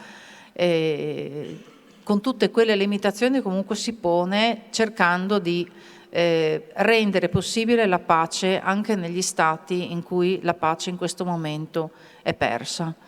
Non è un procedimento facile, non è un processo facile, perché come avete sentito prima le limitazioni, le basi giuridiche sulle quali si poggia l'azione si poggiano le azioni delle istituzioni europee non sono così chiare, nette, nitide e autonome come nel caso degli Stati nazionali. Però è vero, come è vero, che il percorso che si cerca di fare è di quello di migliorare la condizione delle persone che vivono all'interno dell'Unione e, ove possibile, cercare di collaborare per migliorare la condizione di vita e la democrazia anche negli altri stati. Poi magari, se volete, possiamo fare degli esempi, ci sono delle delegazioni, potrei fare dell'esempio della Giordania, vissuta prima di Natale, ma ci è stato chiesto di fare un intervento breve, quindi mi attengo a questa prima risposta. Non è un percorso facile, ho molti dubbi sul fatto che la continuità possa avere una solida base, ma non per questioni di schieramenti politici, ma proprio perché all'interno, sulla base giuridica ho una serie di riserve, perché sostanzialmente la stessa non permette all'Unione di per sé di essere più incisiva di quanto finora è stata. Grazie, adesso passo la palla a Gualmini. Perché continua a essere un anno diplomatico l'Europa? Ma dunque, Intanto bisogna chiarire che cos'è l'Europa, no? Ho ascoltato prima il docente, anch'io sono una docente universitaria prestata alla politica, quindi sono molto contenta intanto e vi ringrazio per questa occasione di trovarmi davanti a studenti di ogni età e, se ho ben capito, di provenienze diverse come licei, scuole, università. E l'Europa retoricamente, ma anche sostanzialmente, siamo noi, cioè l'Europa è la somma dei governi, speriamo qualcosa di più, che noi mandiamo là, e anche dei parlamentari che noi eleggiamo nei diversi territori.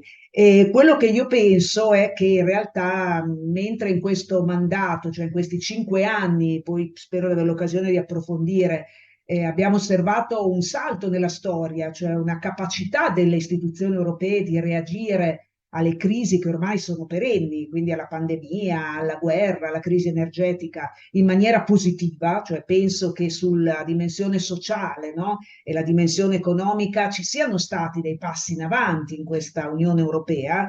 Anche con la pandemia è suonata una sveglia, cioè ci si è accorti che l'Europa non può più essere il marziano nell'iperuranio lontano da noi che si occupa solo di curvatura delle banane, ma deve essere un'Europa che prova a tendere la mano, cioè anche a occuparsi di protezione, no? Di risposta ai bisogni dei cittadini, prova a toccare la carne viva delle persone, perché poi questo significa fare politica.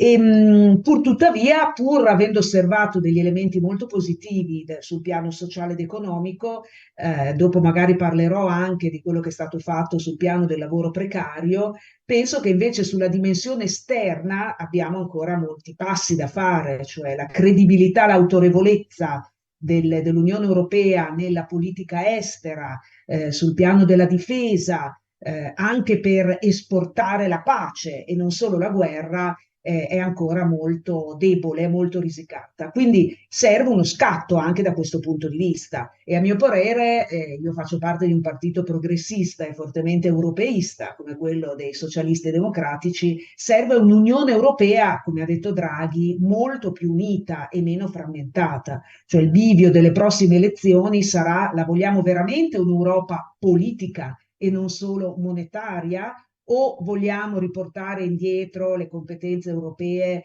verso gli stati nazionali, rinchiudendoci e chiedendo i soldi per finanziare i muri o il filo spinato? Cioè il bivio è quello di credere in un'unione veramente politica, in un'Europa che parli con una voce sola. Nella crisi medio orientale siamo stati pessimi come Unione Europea, c'è stata una cacofonia di voci, per cui Ursula von der Leyen ha preso tutte le difese di Israele, scordandosi i civili palestinesi, poi è andato Borrell e ha preso tutte le difese dei civili palestinesi, scordandosi degli ostaggi in Israele. Cioè in realtà serve una voce unica, forte, che dia un contributo reale dell'Unione Europea e non un gigante dai piedi d'argilla che sia dipendente militarmente dagli Stati Uniti e magari commercialmente dalla Cina. Quindi il bivio è questo. Ed è questo su cui ci giocheremo il prossimo mandato. Personalmente penso che le istituzioni europee abbiano tutta la possibilità di dare delle spallate, cioè la politica riesce anche a cambiare, pur nella farraginosità dei processi decisionali, cioè si riesce, quando ci sono leadership illuminate con un po' di visione, a trasformare le cose, altrimenti non si fa politica per tornare indietro e la politica deve avere una natura trasformativa. E su questo ci impegneremo tutti. C'è solo un problema, e chiudo, che i cittadini italiani, ma come tanti cittadini europei, vanno a votare alle elezioni europee con la testa rivolta verso la politica nazionale. Questo è un po' il nostro difetto in generale, di tutti i partiti politici. E non è un caso che noi avremo le faccione dei diversi leader dei vari partiti, insomma da Meloni a Salvini, probabilmente Schlein e così via, perché le europee sono da sempre considerate un po' come una resa dei conti, no, delle forze politiche dentro al teatrino della politica domestica. Questo è un errore, perché invece bisognerebbe pensare alla centralità della dimensione europea, però vediamo dai dati sulla partecipazione alle elezioni che in realtà non solo il tasso di partecipazione aumenta di 5 anni in 5 anni, ma che sono soprattutto le giovani generazioni, neoelettori, che vanno a votare per le elezioni europee e in particolare, almeno dal 2019 ricaviamo questo, spingono anche i partiti, diciamo, ecologisti. Noi abbiamo un partito verde in questo mandato che è più consistente rispetto a mandati precedenti, e spingono in generale per partiti europeisti, e questo personalmente lo ritengo un buon segnale. Quindi votate chi volete, ma andate a votare, perché in ogni modo 705, anzi saranno 720 se non sbaglio, i parlamentari al prossimo giro ci saranno, verranno eletti, cioè ci saranno comunque. Tanto vale scegliersi quelli che magari rappresentano le proprie istanze. E quindi il mio invito è anche quello di recarsi alle urne l'8 e il 9 giugno. Mi fermo qua. Dorfman, quali sono i rischi dal non avere una voce unica in campo internazionale? Beh, se guardiamo un po' indietro alla storia, c'è stato un voto molto importante dell'Assemblea nazionale nell'agosto del 54, quindi un po' di anni fa, un po' di decenni fa, quando è stato bocciato, il Parlamento francese ha bocciato la difesa comune, che a suo tempo si voleva fare, ancora prima si è fatta l'Unione Europea, la Comunità Economica Europea. Se oggi vediamo a che punto stiamo con diciamo, il nostro ruolo nella politica estera, dobbiamo purtroppo dire debole. Lo abbiamo visto nelle ultime crisi, in Siria per esempio, ma anche adesso in Ucraina e anche in Gaza. Certo che noi diamo un contributo, giustamente un contributo importante, soprattutto in Ucraina, per dare un sostegno al popolo ucraino in questa aggressione, però dobbiamo anche ammettere che la nostra voce diplomatica di politica estera è debole. È debole a mio avviso per due fattori. È debole perché non siamo mai riusciti a fare una vera politica estera europea. Abbiamo un alto rappresentante a livello europeo, però questo alto rappresentante dipende dalle politiche estere dei 27 Stati membri, quindi si può esprimere solo quando i 27 ministri agli esteri dell'Unione Europea sono d'accordo o danno un incarico all'alto rappresentante, il che chiaramente lo rende molto debole. E poi c'è un secondo fatto che non ci dobbiamo dimenticare, per quello che ho citato il 54 prima, una politica estera dipende, se ci piace o no, anche da un sistema di difesa. Purtroppo ancora oggi, e lo abbiamo visto purtroppo negli ultimi mesi, la forza militare rimane importante, e senza la forza militare anche la politica estera è debole. Questo fatto è dimostrato dagli Stati Uniti d'America, che hanno una forza militare forte e hanno una voce importante alla politica estera in giro per il mondo. Ma io devo dire, con la guerra in Gaza, anche un po' rapporto un po' personale, perché come Commissione Agricoltura, proprio qualche mese prima che è iniziata la guerra, siamo andati in quelle zone, siamo stati proprio in uno dei due kibbutz che sono stati aggrediti da Hamas quella brutta notte, quando sono stati presi gli ostaggi, quindi mi è molto vicino a questa situazione. Io spero ovviamente che non si arrivi a una de-escalazione, ma vedendo quello che è successo anche nelle ultime ore, rimane per ora più una speranza, però penso che comunque uno dei lavori importanti, impegni importanti che l'Unione Europea deve prendere è fare una migliore cooperazione nell'ambito della difesa e della politica estera. Grazie. Berlatto, gli antichi romani dicevano si vis pacem para bellum. Allora, per difendere l'integrità dell'Unione Europea bisogna investire di più negli armamenti? Ecco, buongiorno a tutti voi presenti e anche a tutti coloro che sono collegati da remoto. Grazie per il graditissimo invito. Io sono Sergio Berlatto, sono un deputato italiano del Parlamento Europeo, faccio parte della delegazione di Fratelli d'Italia presso il Parlamento Europeo, faccio parte della famiglia dei conservatori riformisti europei. Sto terminando la 4ª legislatura al Parlamento Europeo e mi appresto, se gli elettori vorranno, ad affrontare la 5ª. Io ho avuto anche un'esperienza di amministratore regionale, sono stato per 3 legislature in Consiglio regionale del Veneto ho ricoperto anche la carica di assessore regionale agricoltura e foreste e una serie di altre deleghe. Per rispondere subito alla domanda, innanzitutto va constatato che l'Europa è ancora un'opera incompiuta, perché si è pensato all'unione monetaria, l'euro, ma non si è ancora arrivati all'unione politica e all'unione militare. Se non si arriva a completare l'opera europea, noi continueremo a non avere un ruolo determinante nello scenario internazionale, anche quando si presentano situazioni di crisi drammatiche come quelle che stiamo vivendo in questi mesi, in queste settimane. Io non sono dell'avviso che la pace vada esportata in giro per il mondo con le armi, come qualcuno vorrebbe fare. Io, più che schierarmi dalla parte di una o di più parti belligeranti, mi schiero a favore della pace, e la diplomazia deve sostituire l'uso delle armi, perché se noi pensiamo di andare a derimere i contenziosi a livello internazionale con le armi, con le guerre, creeremo solamente distruzione e morte, così come sta avvenendo attualmente in Ucraina, come sta avvenendo in Palestina. Sono tutti esempi del fallimento della diplomazia. È la diplomazia che deve derimere i contenziosi, non certo le armi. Noi dobbiamo investire in diplomazia e fare in modo che si capisca quali sono le ragioni delle parti e fare in modo da riuscire a trovare, come giusto che sia, come è il compito della diplomazia, trovare le ragioni per la pace. Anche perché noi abbiamo tutto l'interesse a mantenere la pace. Noi soffriamo prevalentemente in Europa questi conflitti da tanti punti di vista, dal punto di vista economico, occupazionale, dal punto di vista sociale. Io credo che sia opportuno, alla luce anche dell'esperienza che abbiamo vissuto in questi anni, sia opportuno constatare che solo con le armi non si arriva alla soluzione del conflitto. Bisogna fare in modo che l'Europa svolga il suo ruolo, che non ha svolto finora. Se l'Europa avesse svolto appieno il suo ruolo, sarebbe stata l'Europa a fare da mediatrice tra le parti belligeranti. E questo poteva farlo anche per quanto riguarda il conflitto israelo-palestinese.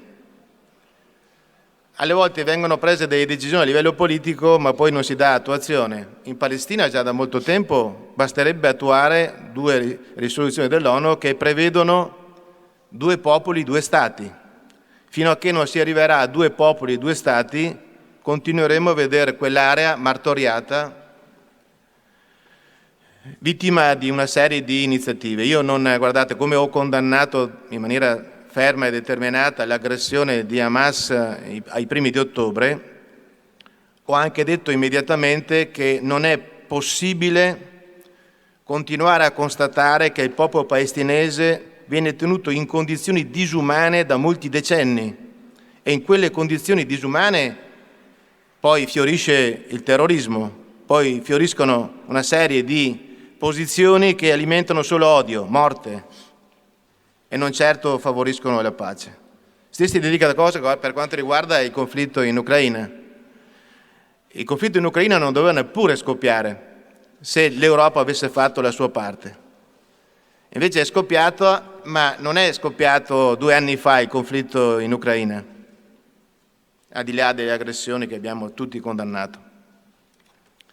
Purtroppo il conflitto in Ucraina scoppia nel 2014, quando attraverso una rivoluzione pilotata si è arrivati a spodestare un presidente democraticamente eletto, e voglio ricordare che la comunità internazionale ha sottovalutato, spesso ignorato, che dal 2014 in poi nelle regioni nord-orientali dell'Ucraina sono state massacrate più di 14.000 persone, molte di queste civili, nella indifferenza della comunità internazionale. Questo non può essere dimenticato.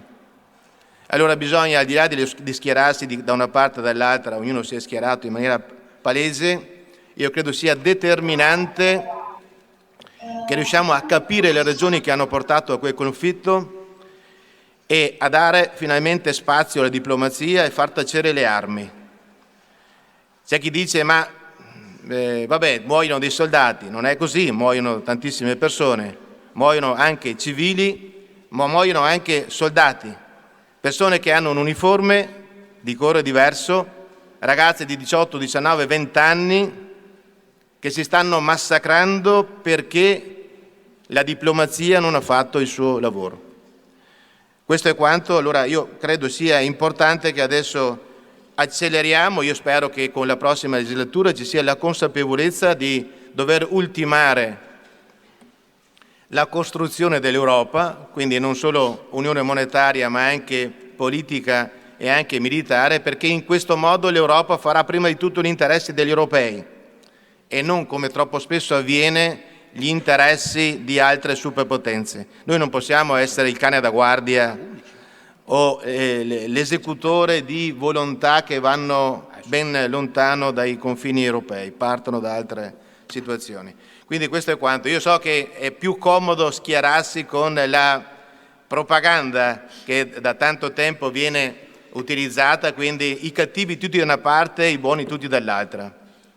La diplomazia deve capire quali sono le ragioni che portano i conflitti, prevenirli, evitarli, laddove scoppiano, usare tutta la forza della diplomazia per fare in modo che prendano voce le parole e tacciano le armi. Grazie. Adesso nel secondo giro toccheremo adesso proprio un argomento molto sentito, quello in cima alla statistica da voi giovani. Inverto l'ordine delle risposte perché dovranno salutarci tra poco e quindi vado subito su Dorfmann coinvolgendo sul tema del contrasto al cambiamento climatico. L'Europa con il Green Deal sta andando nella direzione giusta e con gli strumenti giusti? E l'altra domanda è, ma l'Europa rappresenta 480 milioni di cittadini, ma se gli altri 8 miliardi di cittadini continuano a non avere un loro Green Deal e quindi inquinare come o più di noi? Prego, Dorfmann. Io sono convinto che il Green Deal, o lo possiamo chiamare come vogliamo, è comunque una necessità, perché il problema c'è. Il problema di che noi emettiamo troppa CO2 nell'aria, questo problema c'è e io sono convinto che il cambiamento climatico creato dall'uomo c'è. È inutile dire che non c'è o che è creato da altri fattori, ormai il mondo scientifico su questo è chiaro e io mi fido del mondo scientifico o dei scienziati che lavorano su queste cose. Non è del tutto vero perché qualcuno dice facciamo solo noi europei, non è vero. Anche la Cina, per esempio, grande emittore, si è dato l'obiettivo di diventare neutro per quanto riguarda le emissioni entro il 2060. Se andate oggi in Cina, vedete la quantità di macchine, motorini ed altro elettrici è molto più alta rispetto all'Europa. Se andate a vedere la situazione a Beijing, dove ancora qualche anno fa c'era una continua cappa di emissioni, oggi non c'è più. Quindi non è vero che gli altri non fanno niente. Poi chiedo io anche perché è chiaro che l'Unione Europea emette solo il 10% della CO2 a livello mondiale, però se tutti quelli che emettono dicono cominciano prima gli altri e poi facciamo noi, allora non succederà mai niente. E noi, se non cominciamo noi, gli europei, gli americani, i cinesi, ma vogliamo che si cominci nei paesi più poveri, in Africa, in Asia, sarà difficile. Io penso che noi abbiamo anche un certo obbligo, diciamo, a cominciare questo percorso.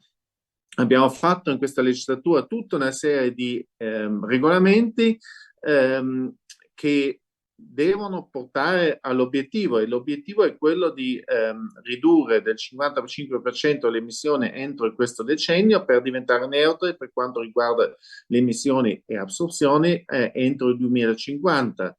Poi c'è stato, e su questo il mio gruppo politico, PPE, ha anche lavorato, c'è stato un po' di ideologia, perché purtroppo il commissario responsabile per il Green Deal, Frans Timmermans, a volte non si è fatto guidare, a mio avviso, solo dalla scienza, ma si è fatto guidare anche di ideologia, e questo non va bene. Io penso che noi dobbiamo avere un obiettivo. L'obiettivo è quello di diminuire le emissioni e dobbiamo seguire la scienza e dobbiamo seguire gli sviluppi della tecnologia, perché sicuramente serviranno tecnologie nuove per raggiungere questo obiettivo. E qui c'è anche una chance, a mio avviso, una possibilità di sviluppo, perché se noi in Europa cominciamo questo percorso, forse saremo anche i primi o tra i primi ad avere la tecnologia a disposizione. Per esempio, qui nella mia zona, a Bolzano, c'è il più grande produttore europeo di caricatori di macchine elettriche, a centinaia, ormai centinaia di dipendenti. È un'opportunità nuova di sviluppo, quindi questo Green Deal comporterà anche uno sviluppo economico. E poi è chiaro che servono anche impegni. Abbiamo avuto un grande dibattito, per esempio, sulle cosiddette case green, il risanamento, l'obbligo di risanamento delle case.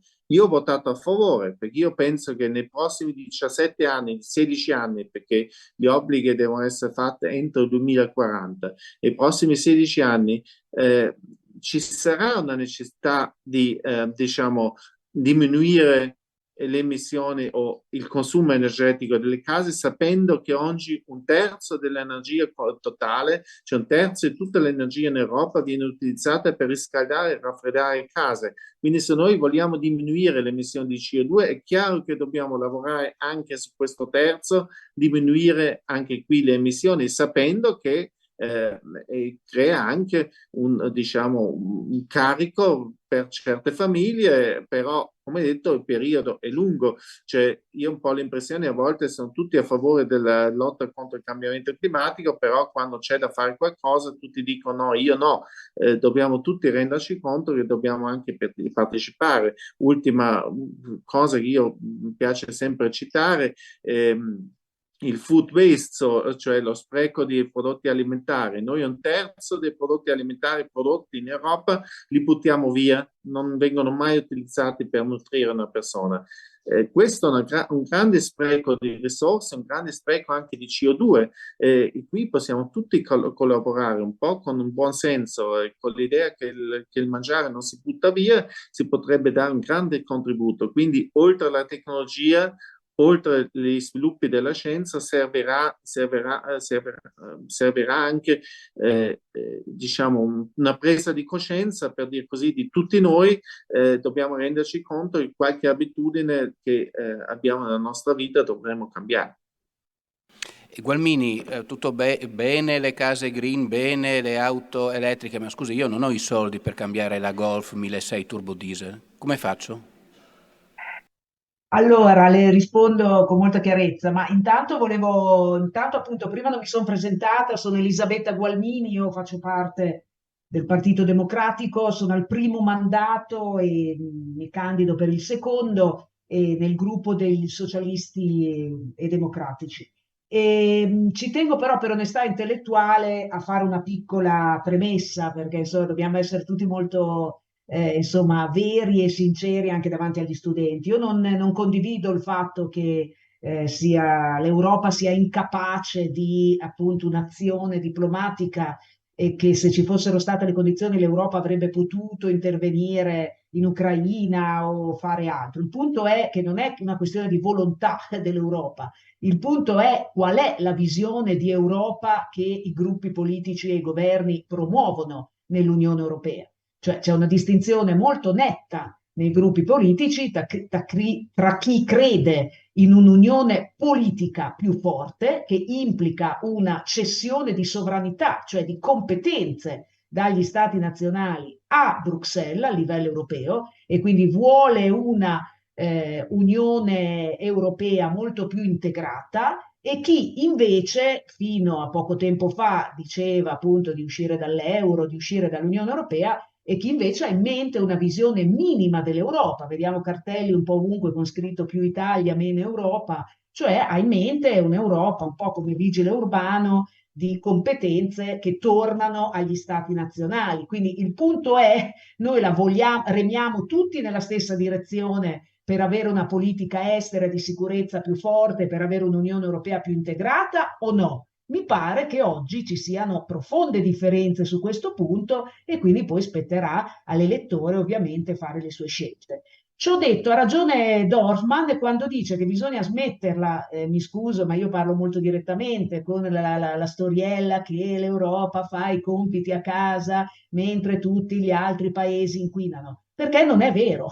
La Cina sta facendo investimenti milionari sull'elettrico, sulle fonti di energia alternative, gli Stati Uniti pure. Quindi noi dobbiamo deciderci se abbiamo due modi per affrontare le grandi transizioni diciamo industriali, no? La transizione ecologica è la quinta rivoluzione industriale. Noi abbiamo due modi per affrontare i grandi cambiamenti della storia: o opporci, cioè ci mettiamo contro, neghiamo, pensiamo che tutto questo cambiamento climatico non ci sia e proviamo a campare, oppure saltiamo sopra questa sfida, perché è una sfida anche di competitività, su cui si creeranno nuovi posti di lavoro, si dovranno cambiare le competenze, la formazione, quindi decidiamo di stare dentro a questa sfida di competitività, ovviamente con equilibrio e con realismo. E io penso che non abbiamo alternative, cioè anche il nostro paese dovrà fare quegli sforzi di riduzione delle emissioni, che in gran parte peraltro è dimostrato da tutti provengono per esempio dal riscaldamento domestico, e dovrà adeguarsi ad un cambiamento climatico che è dirompente, perché a gennaio in Puglia bruciavano i foraggi già a gennaio, e quindi noi dovremo andarli a prendere, non so, in America Latina, o non so come faremo. In gennaio, febbraio in Sicilia ci sono stati episodi di siccità che rischiano di mettere a repentaglio tutte le colture. Quindi è chiaro che qualcosa bisogna fare. Dopodiché, secondo me, bisogna usare la testa, e le rispondo, e usare molto equilibrio. Io sono una persona molto pragmatica, cioè tra chi nega completamente il cambiamento climatico e chi invece parla di ambientalismo, io lo chiamo ambientalismo da salotto, cioè in maniera molto ideologica, no? Per cui adesso dobbiamo tutto, cambiare tutto, appunto da domani tutti con l'auto elettrica. In mezzo c'è la politica, e la politica deve dire transizione ecologica sì, ma portandosi dietro i cittadini, portandosi dietro i settori industriali e mettendo sul piatto compensazioni. Cioè, se devi efficientare la casa, è chiaro che ti devo dare anche delle risorse economiche, o il governo dovrà fare un piano nazionale dove individuerà quali sono gli immobili appunto più a rischio, su cui bisognerà promuovere il cambiamento in maniera graduale, e mettere sul piatto sia l'Europa che l'Italia delle risorse per sostenere i cittadini. Io mi occupo di ceramica e di distretto ceramico a livello europeo. È evidente che le ceramiche oggi al gas non hanno alternative. Allora, noi vogliamo chiudere le ceramiche e licenziare decine di migliaia di lavoratori? No, dobbiamo aiutare i distretti produttivi ad affrontare questi cambiamenti in maniera molto pragmatica, con risorse compensative. Le risorse ci sono, non lo si dice mai, ma chi fa politica deve anche mettere sul piatto le compensazioni, e io penso che portandosi dietro i cittadini, portandosi dietro i settori industriali, con obiettivi realistici, non tutti da domani con l'auto elettrica, ma aiutando le aziende, aiutando i cittadini, forse insieme affronteremo anche questa sfida. Grazie. Grazie. Adesso Berlato, anche voi siete contenti della strada che ha intrapreso con il Green Deal l'Europa?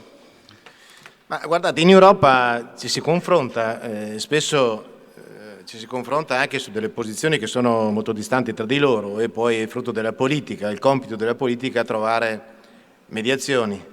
La politica è l'arte del possibile, la politica è una nobile arte.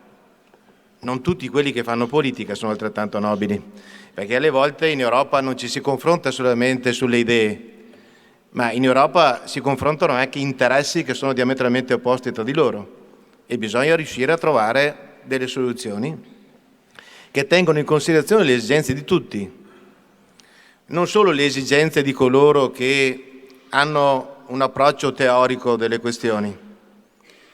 Prima si parlava della questione legata al Green Deal, questo affare verde, tradotto all'italiana, che non si sta dimostrando un affare né per gli imprenditori né per le famiglie italiane, ad esempio, sulla questione delle case green.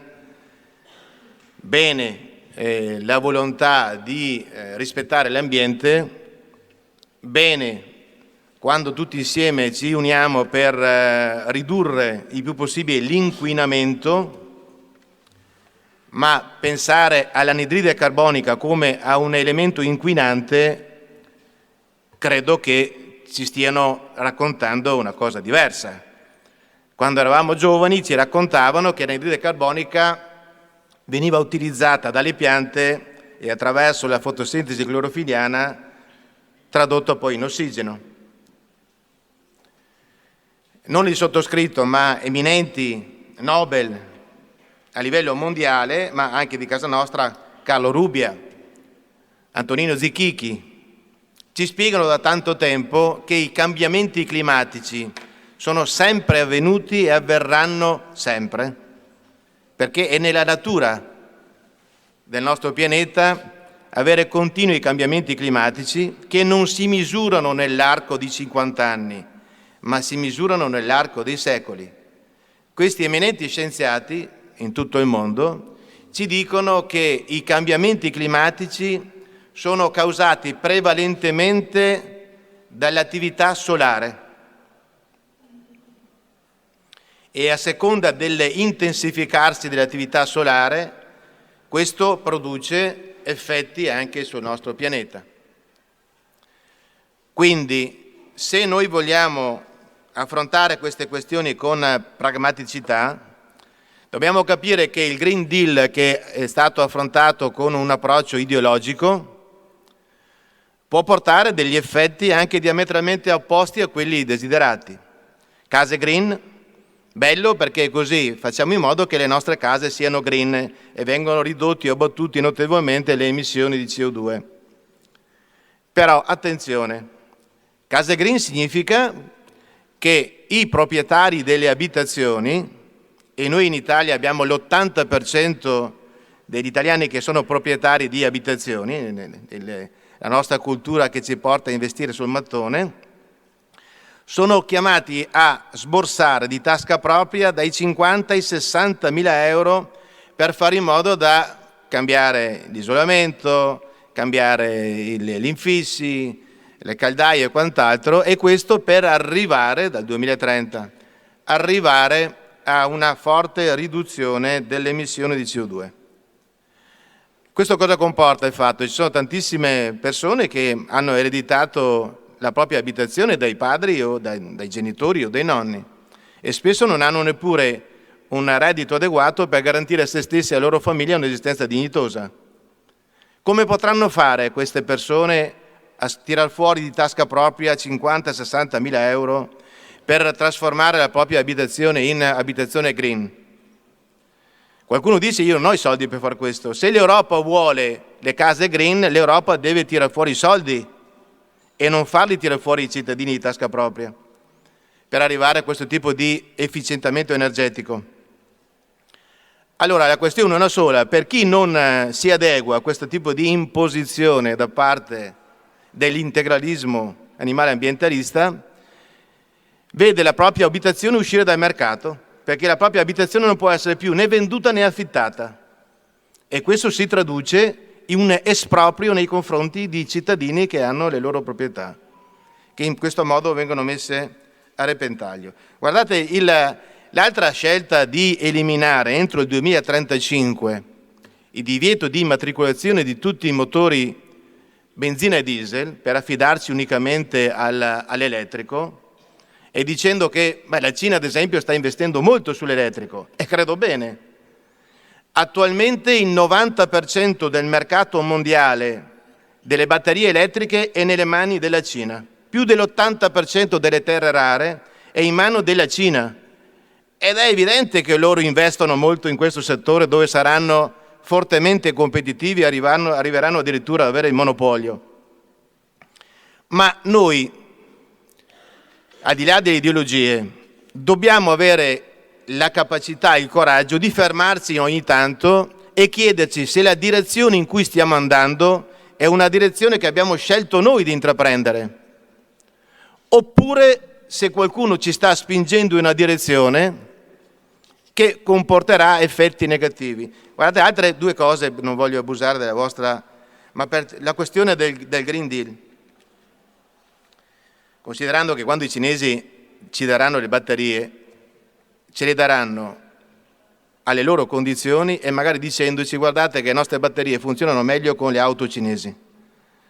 E questo comporta lo smantellamento dell'industria automobilistica europea e con delle conseguenze dal punto di vista economico ed occupazionale che non sono certo di poco conto. Stessa identica cosa la questione delle carni e dei cibi sintetici. Ideologia che porta a dire: ma gli animali non possono essere sfruttati dagli uomini addirittura per trasformarli in cibo. Bene, per certi aspetti, perché qualcuno dice così salviamo la vita degli animali d'allevamento, ma la produzione di carni sintetiche o da laboratorio viene concentrata nelle mani di pochissime multinazionali che avranno la possibilità in questo modo di poter gestire anche la fornitura di prodotti alimentari di cui abbiamo bisogno. Stessa identica cosa, voi avete visto nelle settimane scorse in tutta Europa, avete visto le principali capitali europee invase dai trattori, imprenditori agricoli che sono stati costretti a scendere in piazza per far capire le ragioni della loro protesta attraverso una decisione comunitaria che è il ritorno alla natura. Si vogliono obbligare i nostri imprenditori agricoli ad abbandonare dal 4 al 20% del loro territorio produttivo per riportarlo a condizioni naturali, acquitrini, paludi, altre cose del genere. Se noi abbiamo questo approccio esasperato, corriamo il rischio, perché se i nostri imprenditori agricoli saranno costretti ad abbandonare il loro territorio, più nessuno andrà a garantire la manutenzione del nostro territorio, e questo vuol dire che coloro che magari sono mossi dal furore animale ambientalista, ideologico, neanche a pagarli andrebbero a fare ciò che i nostri imprenditori agricoli fanno gratuitamente per la tutela del territorio e dell'ecosistema. Ecco, spunti di riflessione per capire che alle volte attenzione, perché ci sono alcune pressioni che arrivano e che ci fanno andare in una certa direzione senza calcolarne gli effetti negativi. Sulla questione dell'elettricità, l'Europa ha pensato a quanta elettricità serve per far funzionare tutte le auto elettriche in Europa, visto che non c'è energia abbastanza per garantire una risposta alla richiesta di energia che viene fatta dalle industrie e dalle attività produttive? Cioè, tutti con l'auto elettrica, e poi l'elettricità dove andiamo a prenderla? Se abbiamo deciso di girare le spalle ad alcune fonti energetiche che invece sono state utilizzate e vengono utilizzate anche in altri paesi in Europa e fuori dall'Europa. Lizzi, domenica scorsa io ho fatto il primo bagno a Lignano. Poi mi sono accorto che in 50 anni non l'avevo mai fatto il 14 aprile. Ma secondo lei, allora, c'è o non c'è il cambiamento climatico? E allora bisogna adottare una politica europea oppure no? Io non sono uno scienziato e non mi arrogo il diritto di decidere se c'è o non c'è il cambiamento climatico. Posso ricordare nella mia esistenza di stare affrontando una modifica delle stagioni, questo sicuramente. Però io non sono vecchia 300 anni, 400 anni, 500 anni per poter stabilire se questo è un cambiamento climatico o semplicemente un ciclo di qualche tipo. Di certo è bello fare il bagno la domenica al mare a metà aprile. Magari qualche giorno dopo potevi mettere gli sci e andare a sciare a Tarvisio, no? E siamo passati da 25 a 5 gradi nell'arco di 2 giorni. Questo naturalmente io non so se me lo ricordo nella mia vita, quindi qualcosa che non funziona c'è, però se questo sia da ascrivere a un cambiamento climatico così come gli scienziati lo identificano, o siano eventi meteorologici dovuti ad altro, non sono io la persona, diciamo, che lo deve stabilire. Però posso giudicare i provvedimenti che sono stati assunti in Europa, e partiamo da un presupposto.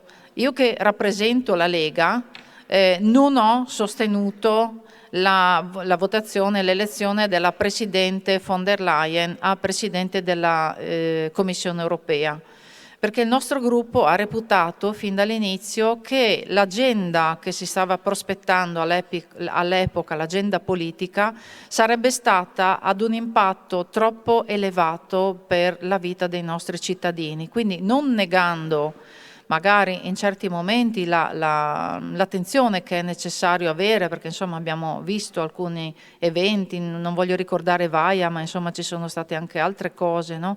Che abbiamo vissuto un po' sulla nostra pelle negli ultimi anni, e abbiamo anche ritenuto che se noi come Europa rappresentiamo meno del 10% delle emissioni globali, dobbiamo sicuramente procedere in un percorso di difesa dell'ambiente, perché dove viviamo e dobbiamo cercare di stare bene, ma dobbiamo anche ricordarci che presumibilmente, e ripeto presumibilmente, per scaramanzia lo ripeto, ma ne sono abbastanza convinta, la fine del mese arriva prima della fine del mondo. Di conseguenza il Green Deal, o comunque la tutela dell'ambiente, deve poggiare accanto anche alla tutela del tessuto economico e del tessuto sociale, che sono i 3 pilastri della sostenibilità che sostengono praticamente il tetto sotto cui noi vorremmo anche riparare.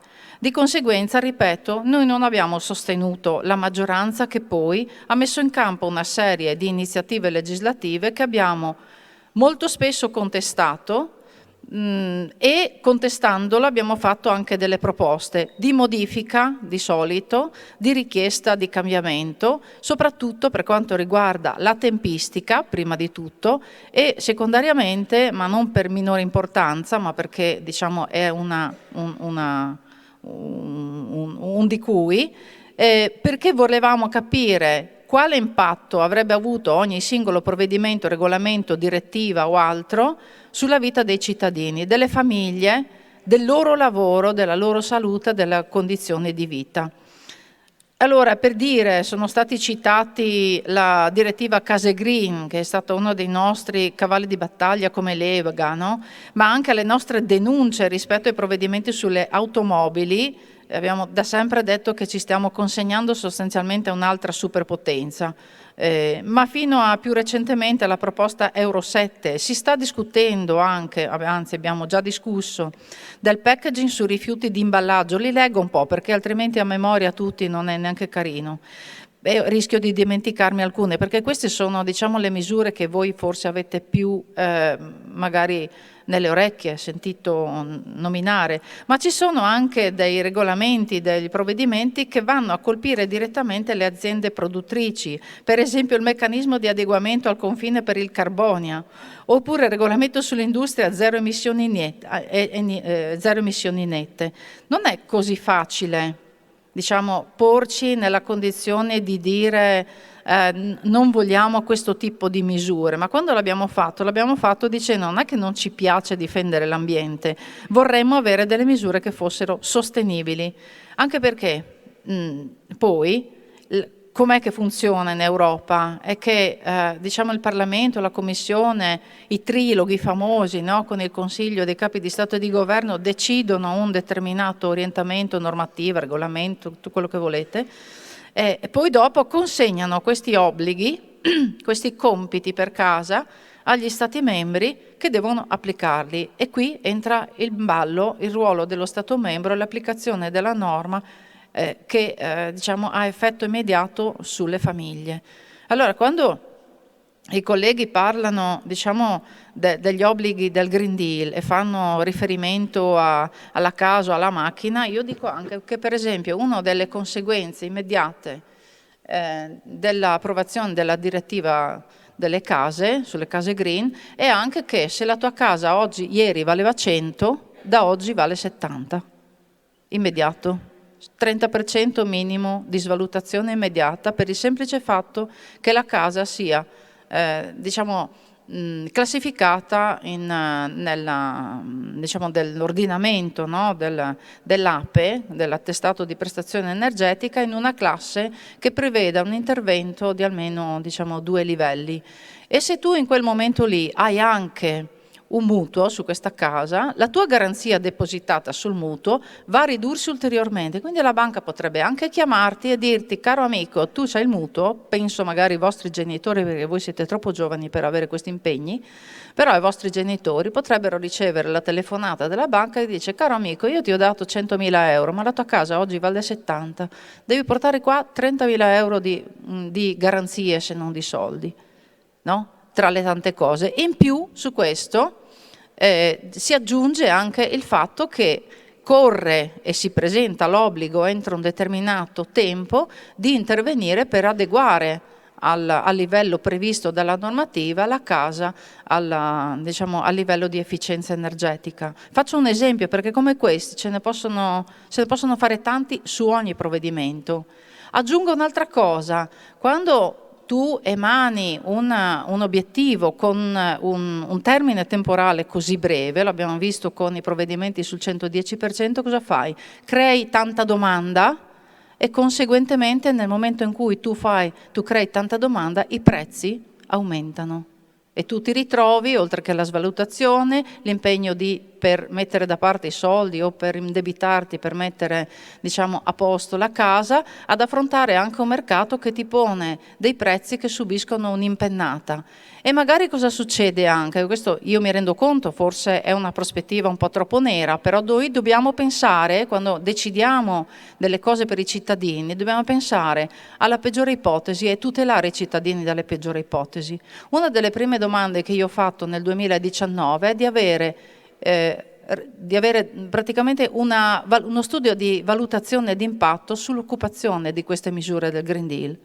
Ebbene, esistono delle misure di valutazione, ma sono tutte molto parcellizzate, tutte molto parziali e non esiste un vero studio di impatto che riesca ad analizzare che tipo di trasformazione potrà avere il mondo del lavoro, che è una delle cose che interessano a voi anche, no?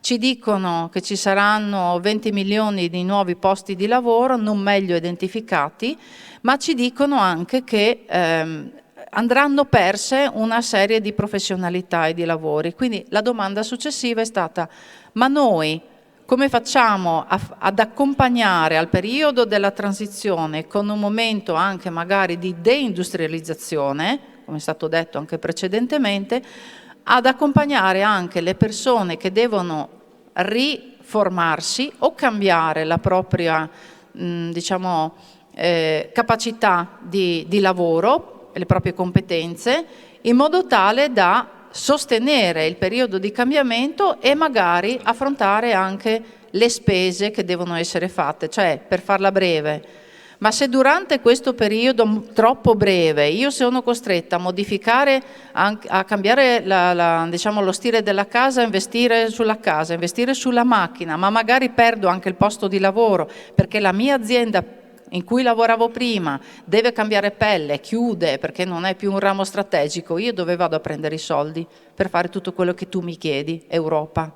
Allora, il percorso è virtuoso, è comprensibile e possiamo anche in parte sostenerlo, se però la sostenibilità è declinata su tutti e tre gli aspetti, tutti e tre i pilastri, quello ambientale sì, ma anche quello economico che è anche quello sociale, perché, per dirla in conclusione, le problematiche di carattere sociale, quando le persone perdono il lavoro per 1000 motivi, poi restano in carico nella soluzione, nella promozione, diciamo, dei cambiamenti agli Stati membri. Quindi torniamo al circolo un po' malato, che ancora non è stabile, non è definito, di un'Europa a più livelli, che decide sulle massime e sulle medie dall'alto, che però delega agli Stati senza strumenti l'attuazione di politiche che non possono essere attuate nello stesso modo in tutti gli Stati, e così si crea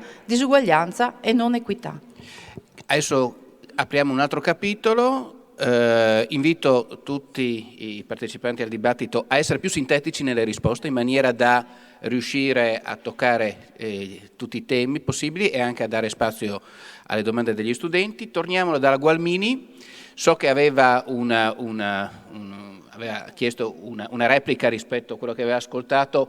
Le chiederò di farlo in maniera estremamente sintetica, ma dopo il tema che volevo affrontare era quello più dell'economia e soprattutto dell'occupazione, visto che la platea è di studenti, di gente che sta studiando e che sta investendo il proprio tempo per il proprio futuro professionale e familiare. Quindi il tema dell'occupazione va analizzato sicuramente, che cosa l'Unione Europea sta facendo e che cosa potrà fare per la loro generazione, per la loro occupabilità, tenendo presente che il dato italiano è uno di quelli più avvilenti, in quanto rispetto ai paesi economicamente più progrediti dell'Europa è quello con il più basso tasso di alta formazione nei giovani e il tasso di occupazione tra i più bassi. Ecco, a lei la palla.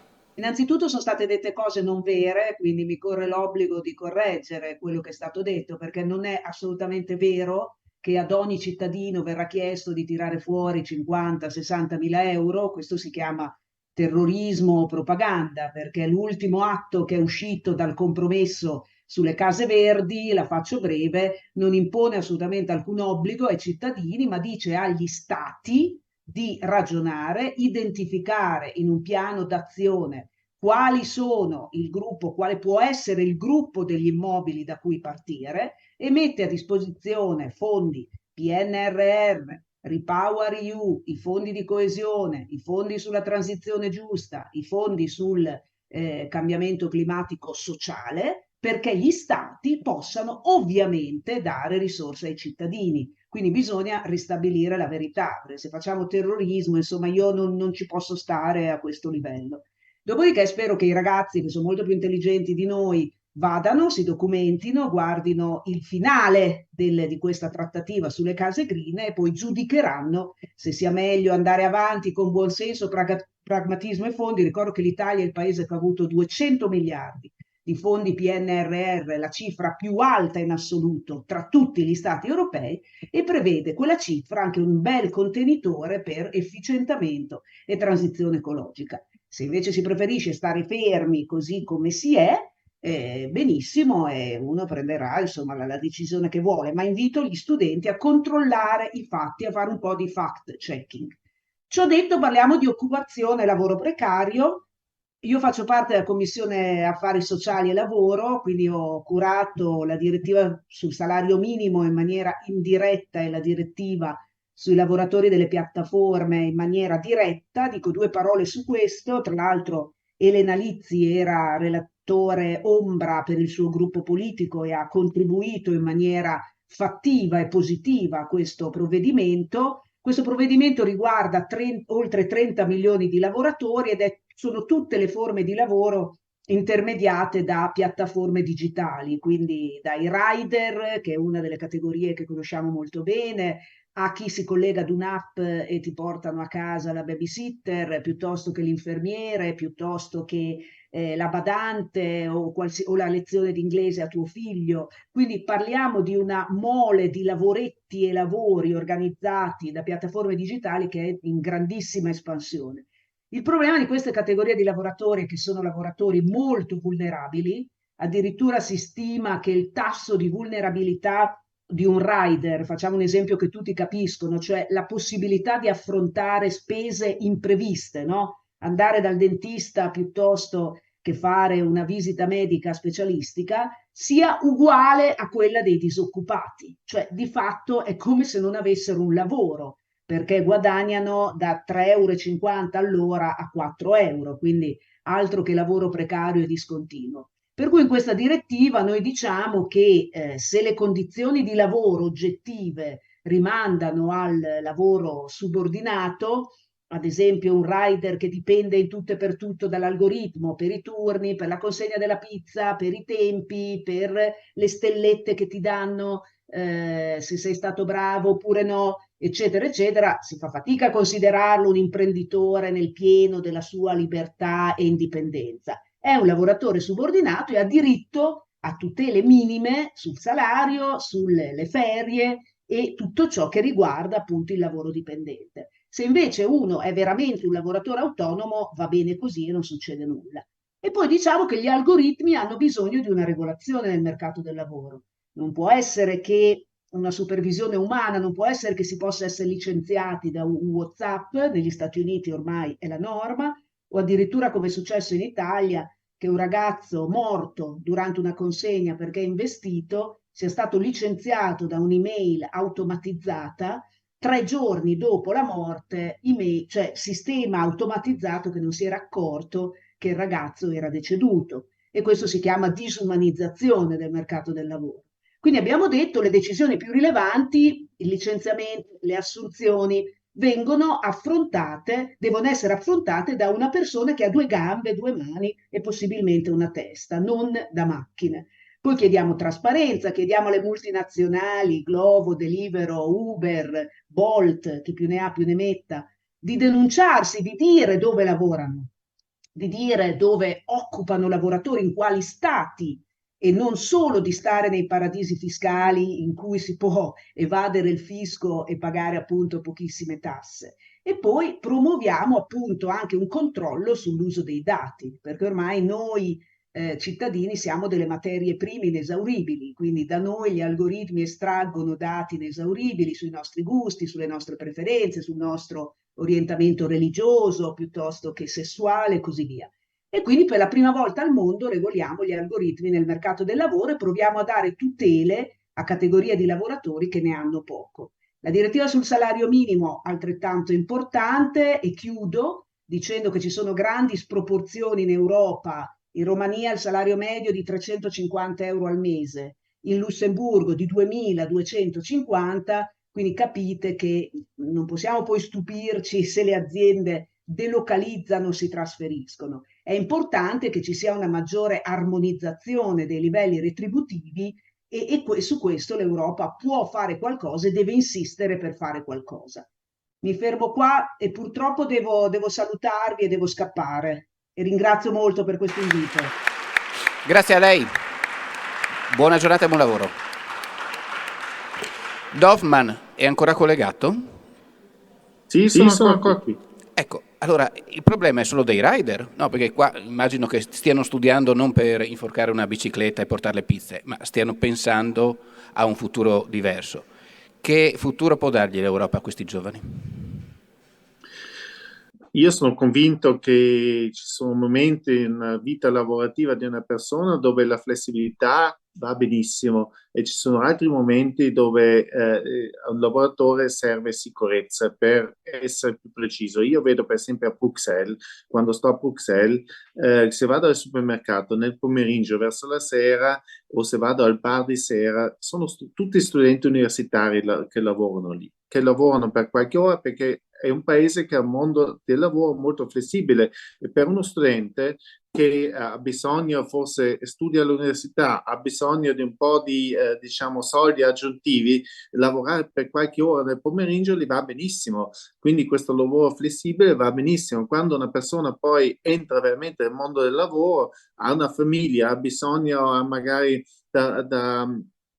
vuole comprare una casa e così via, ha bisogno di sicurezza, quindi questa flessibilità non va più bene e questi diversi, diciamo, livelli di flessibilità devono essere rispettati. Però andando più verso proprio il mondo del lavoro, l'occupazione giovanile, noi abbiamo una situazione abbastanza strana in Europa, nel senso che da una parte abbiamo in alcune zone del paese, dell'Unione Europea ancora una disoccupazione giovanile abbastanza alta, allo stesso momento abbiamo un fortissimo fabbisogno di lavoro in tutta l'Unione Europea, soprattutto anche di giovani. E a mio avviso il problema immenso è la formazione, che noi purtroppo abbiamo dei giovani che o hanno una formazione molto bassa o hanno una formazione che non va bene o che non trova, diciamo, uno sbocco nel mondo del lavoro. E lì vediamo che ci sono paesi che vanno meglio. Io vedo per esempio che i paesi dove c'è la formazione duale, cioè dove c'è anche una formazione verso i lavori, diciamo, l'artigianato e così via, come lo fa anche la mia provincia, la disoccupazione giovanile è molto più bassa, in altre zone dove questi sistemi non ci sono è più alta, quindi secondo me uno degli obiettivi che dobbiamo portare avanti è diciamo, adeguare il mondo del lavoro alla formazione alle richieste del mondo del lavoro.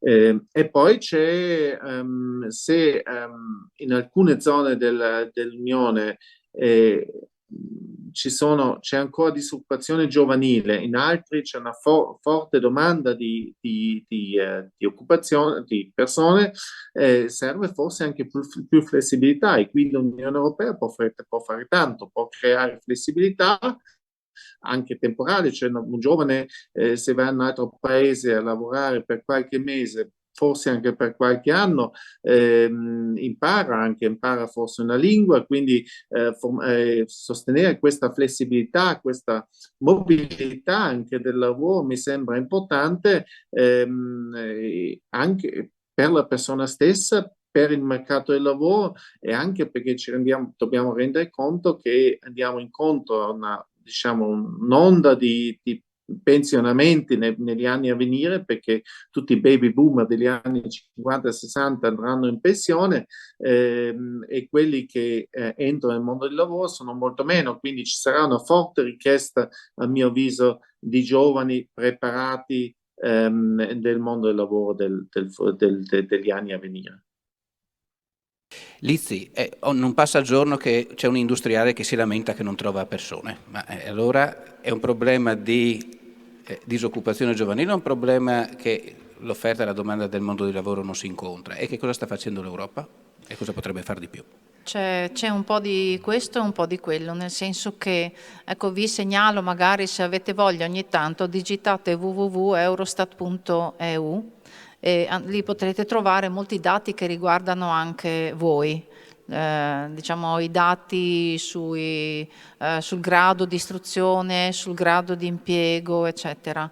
Abbiamo in Europa un problema, io parlo di Europa in generale, no? Un problema di NEET, i giovani che non cercano lavoro e non studiano, ed è una percentuale piuttosto rilevante, perché le ultime rilevazioni, diciamo, sono intorno, poco sotto il 30%, che è una cosa piuttosto significativa, direi. E poi c'è una problematica che è stata citata anche prima di difficoltà a veder matchare, cioè incontrare domanda e offerta, sia in termini di formazione, di istruzione superiore anche, e di richiesta dal mondo dell'economia e della produzione.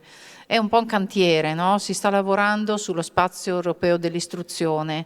È un percorso che speriamo possa andare avanti a gran velocità, invece di rallentare come in altri settori, ed è un percorso che francamente io vedevo di buon occhio già quando ero assessore provinciale all'istruzione. Molti dei corsi che state facendo voi sono, diciamo, stati istituiti o confermati durante il momento in cui abbiamo fatto il piano di dimensionamento scolastico circa 10-15 anni fa. È un percorso un po' complesso, e con alcuni istituti ho cominciato anche a collaborare, e mi è stato confermato un po' questa difficoltà che c'è sul territorio a confrontarsi con situazioni simili in Europa, e dopo gli dovuti approfondimenti che ho fatto, pur non essendo nella commissione specifica, abbiamo, diciamo così, auspicato di andare avanti su un percorso sia di riconoscimento dei titoli, che già esiste ma non viene molto praticato, ma soprattutto di un percorso di armonizzazione dei livelli di studi, che portino ad avere un'omogeneità sicuramente nel grado di istruzione e nel tipo di competenze, ma anche ad elevare il tasso proprio di preparazione a livello europeo. Sempre su Eurostat potete andare a vedere, ci sono i dati che collocano l'Italia in una classifica molto bassa rispetto al grado di istruzione. Su questo bisogna ancora lavorare. Avrei tante altre cose da dire, ma so di aver abusato della vostra pazienza prima. Segnalo solo un'ultima cosa, che l'Europa, oltre a muoversi su questo, perché però con le limitazioni del quadro giuridico di riferimento, si è mossa anche molto per l'inclusione anche delle persone con disabilità in tutti i processi, compreso quello dell'istruzione. La prossima settimana andrà in aula la Carta europea sulla disabilità e il contrassegno europeo sulla disabilità. È un percorso che all'interno della Commissione Lavoro e Affari Sociali ha visto molte traversie, ma che arriva finalmente a compimento, per cui il progetto pilota che è nato in Italia finalmente sarà riconosciuto a livello europeo. Prima di passare la parola a Berlato, preparatevi, il prossimo giro lo faremo con voi, gli under 28, no, anche 25, hanno diritto di prelazione sul microfono, quindi preparatevi che poi tocca a voi. Berlato, ma questo vecchio continente che diventa sempre più vecchio, ma sta facendo l'interesse dei giovani oppure no, sotto l'aspetto del lavoro? Prima abbiamo affermato, sia io che la collega Lizzi qui, la questione delle case green. Adesso arrivo a rispondere alla sua domanda. Guardate, sì è vero che a fronte di una serie di opposizioni ferree che abbiamo fatto in Parlamento europeo siamo riusciti leggermente a mitigare l'effetto delle case green. E c'è scritto, visto che hanno trovato una forte contrarietà, che sono gli Stati membri a garantire il rispetto della riduzione delle emissioni. Se vogliono, gli Stati membri anche utilizzando risorse pubbliche. Per favore, non un 120%, un super bonus, Arrivo. un iperbonus. Allora, siccome, per essere chiari, quindi facciamo l'esempio dello Stato italiano, che è uno Stato così, un esempio di fantasia. Dopo la voragine lasciata del 110% e dal reddito di cittadinanza, voi ritenete che lo Stato italiano possa sostituirsi ai privati nell'esborso dei 50-60 mila euro calcolati dagli uffici della Commissione europea per portare le nostre case green? E se dovesse essere lo Stato, chi è lo Stato? Non siamo forse noi? Era per dire questo tipo di sotterfugio secondo il quale non siamo noi a pagare proprietari di casa, ma è lo Stato, è il modo per giustificare. Visto che qualsiasi scelta la pagheranno loro, perché noi facciamo in modo che non siano loro a pagare le scelte ideologiche. Sul tema del lavoro. Sulla questione, per farci capire se stiamo andando nella direzione voluta da noi, prima vi dicevo, oppure se ci stanno spingendo in certa direzione, vi chiedo di dare un'occhiata su Google, Wikipedia, e guardare ETS, Emission Trading System. In Europa è stato generato il concetto secondo il quale chi inquina paga. Quindi uno che ha risorse può inquinare quanto vuole, alla faccia della tutela dell'ecosistema e della salute delle persone. Questo ETS vi spiega il motivo per il quale si lavora dietro alla questione del CO2, considerandolo come elemento inquinante. Lì troverete, su Google, troverete che c'è chi ha la possibilità di inquinare e può pagare. C'è una compravendita dei diritti all'emissione, che porta a fare in modo che chi ha bisogno, perché ha improntato il suo sistema produttivo utilizzando alcune fonti energetiche che hanno un'alta emissione di CO2, a dover comprare i diritti di emissione da quei paesi che invece hanno improntato il loro sistema di approvvigionamento energetico, come ad esempio il nucleare, e che ha una bassissima emissione di CO2. Una borsa plurimiliardaria che si arricchisce sulla compravendita dei diritti all'emissione. Date un'occhiata, tanto per elemento di riflessione sulla questione, se veramente stiamo andando nella direzione da noi scelta o se grandissimi interessi economici ci spingono a dare per scontato quello che ci viene narrato.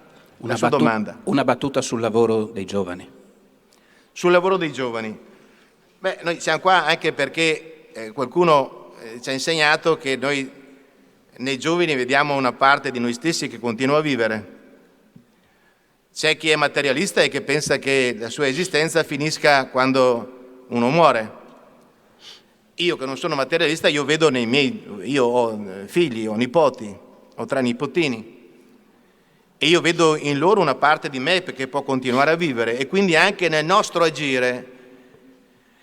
C'è chi più autorevole di me diceva che una politicante quando agisce pensa solo alle prossime elezioni, un politico pensa alle future generazioni, ed è quello che dobbiamo fare noi. Al di là, avete sentito, no? Ci sono diversi approcci, insomma, ci sono da sinistra, il centro e a destra, ci confrontiamo con un approccio anche molto diverso dal punto di vista anche ideologico, valoriale, ci si confronta, ma sostanzialmente, al di là del confronto della politica, bisogna avere una visione, bisogna agire pensando alle future generazioni, ed è quello che noi facciamo in Europa. Continuiamo ad agire pensando alle future generazioni e soprattutto alla libertà delle future generazioni. Se le presenti generazioni, i giovani, sono messi nelle condizioni di essere correttamente informati, noi garantiremo la loro libertà. Voglio ricordare che i nostri padri, i nostri nonni, anche in questi territori, sono morti, hanno sacrificato il bene più prezioso, la loro vita, per garantire la nostra libertà. Non facciamoci ingabbiare da propagande o ideologie che, anziché pensare al vostro futuro, pensano unicamente al loro guadagno quotidiano. E adesso a voi. Il primo che si prenota, che alza la mano per fare una domanda, avrà in anticipo le risposte del prossimo testo o compito in classe. Prego. Arriva il microfono. Di giusto il nome e gli anni, perché così... Allora, buongiorno a tutti, mi chiamo Marco Donati. Questa domanda la vorrei porre all'attenzione dell'onorevole Lizzi in particolare. Cito il discorso del prorettore e anche molte parole che sono state rivolte negli interventi iniziali.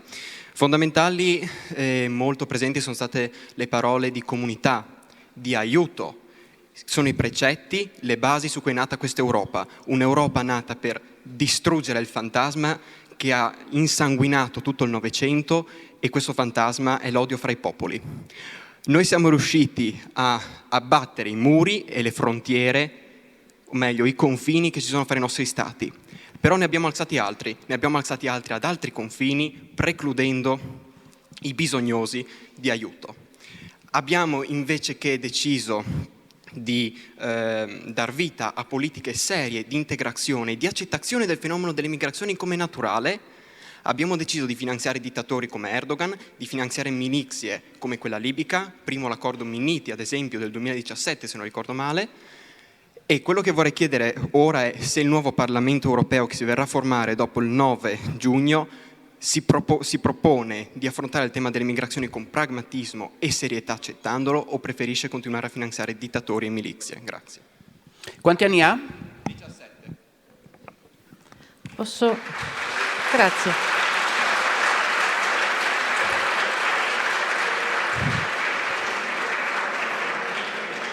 Quanto tempo ho per la risposta per essere... Sono 3 giorni e mezzo con No. pausa pranzo e cena.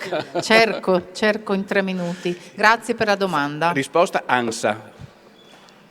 È un po' complicata. Comunque, grazie per la domanda, perché mi permette anche di fare una precisazione. Noi all'ultima plenaria abbiamo affrontato la votazione sul patto per la migrazione in asilo, che era un pacchetto composto da 10 provvedimenti sui quali noi ci siamo espressi 7 su 10 contro. Non contro, diciamo, tout court, contro perché dentro il testo erano contenute delle espressioni che secondo noi prevaricavano, diciamo, le competenze del Parlamento europeo in generale, delle istituzioni europee, mentre abbiamo dato l'ok a 3 provvedimenti. C'è un problema che noi rileviamo in Europa, perché noi parliamo qui, possiamo parlare anche 3 giorni sull'integrazione, sull'immigrazione, eccetera, però resta un problema che va avanti, io ho rilevato in questi anni perlomeno, ed va avanti in modo parallelo alle problematiche che abbiamo di gestione e di gestione sostanzialmente della politica estera. Abbiamo lo stesso problema chiamiamola gestione, però non è il termine corretto, delle politiche migratorie. Allora, io ho sempre pensato che i fenomeni migratori facciano un po' parte della storia, questo è fuori discussione, però negli ultimi 20-30 anni molto probabilmente i fenomeni sono stati acuiti e anche un po', diciamo, provocati da intemperanze e intromissioni di carattere geopolitico che hanno fatto esplodere il fenomeno. E penso che di fronte a questo però l'Unione Europea non abbia o non sia voluto o non sia stata capace ancora, e mi riservo di sperare che possa farlo in futuro, di affrontare il tema dell'immigrazione in modo serio, dividendo la politica migratoria che vuole fare dalla accoglienza e integrazione delle persone che poi inevitabilmente o per ragioni geopolitiche o economiche arrivano sul territorio.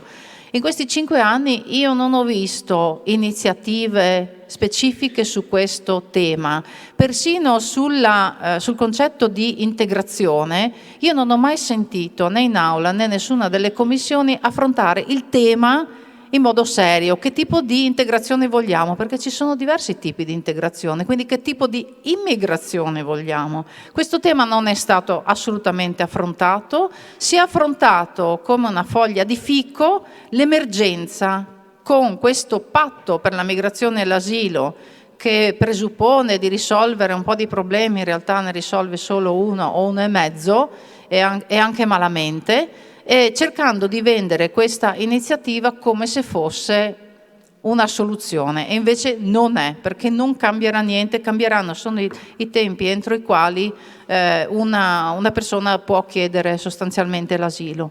Cosa ci si auspica che faccia nel futuro il Parlamento europeo o comunque nelle istituzioni europee? Di sicuramente bisogna tenere in considerazione il fatto che bisogna stabilire queste regole, no? Certamente il soccorso e l'aiuto alle persone è una priorità umana, ancorché prima politica.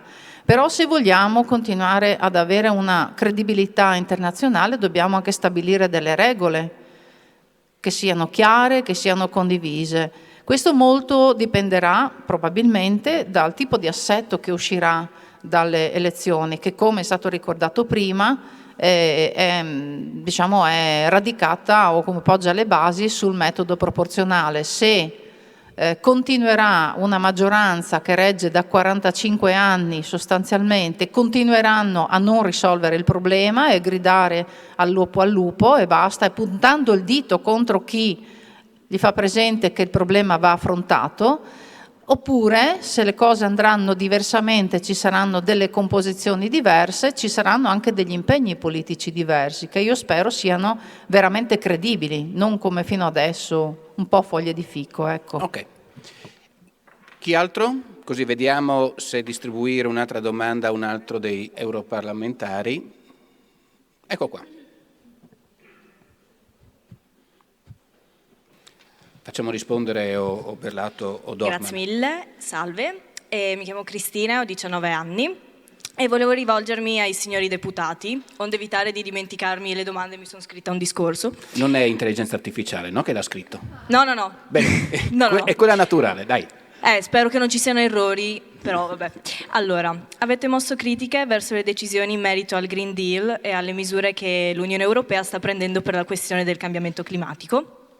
Ma dunque, oltre a ciò, quindi a tutte le cose che non funzionano o potrebbero funzionare meglio, come rispondiamo? Nel senso, cosa proponete? Aspettiamo che la precedentemente nominata attività solare influenzi le vite di tutti noi, senza parlare del fatto che anche la nostra attività umana lo stia facendo? Oppure, giustamente, il cambiamento climatico c'è sempre stato, e ci sarà sempre, sì, non nego ciò. È inevitabile dire anche che appunto le nostre attività e ciò che noi facciamo stiano incrementando ciò. Quindi cosa proponete di attivo, quindi di effettivo? Cosa si può fare in merito a ciò? Mi sembra già questo. abbastanza. Berlatto, risponda a lei. Non serve fare niente, mi pare, no?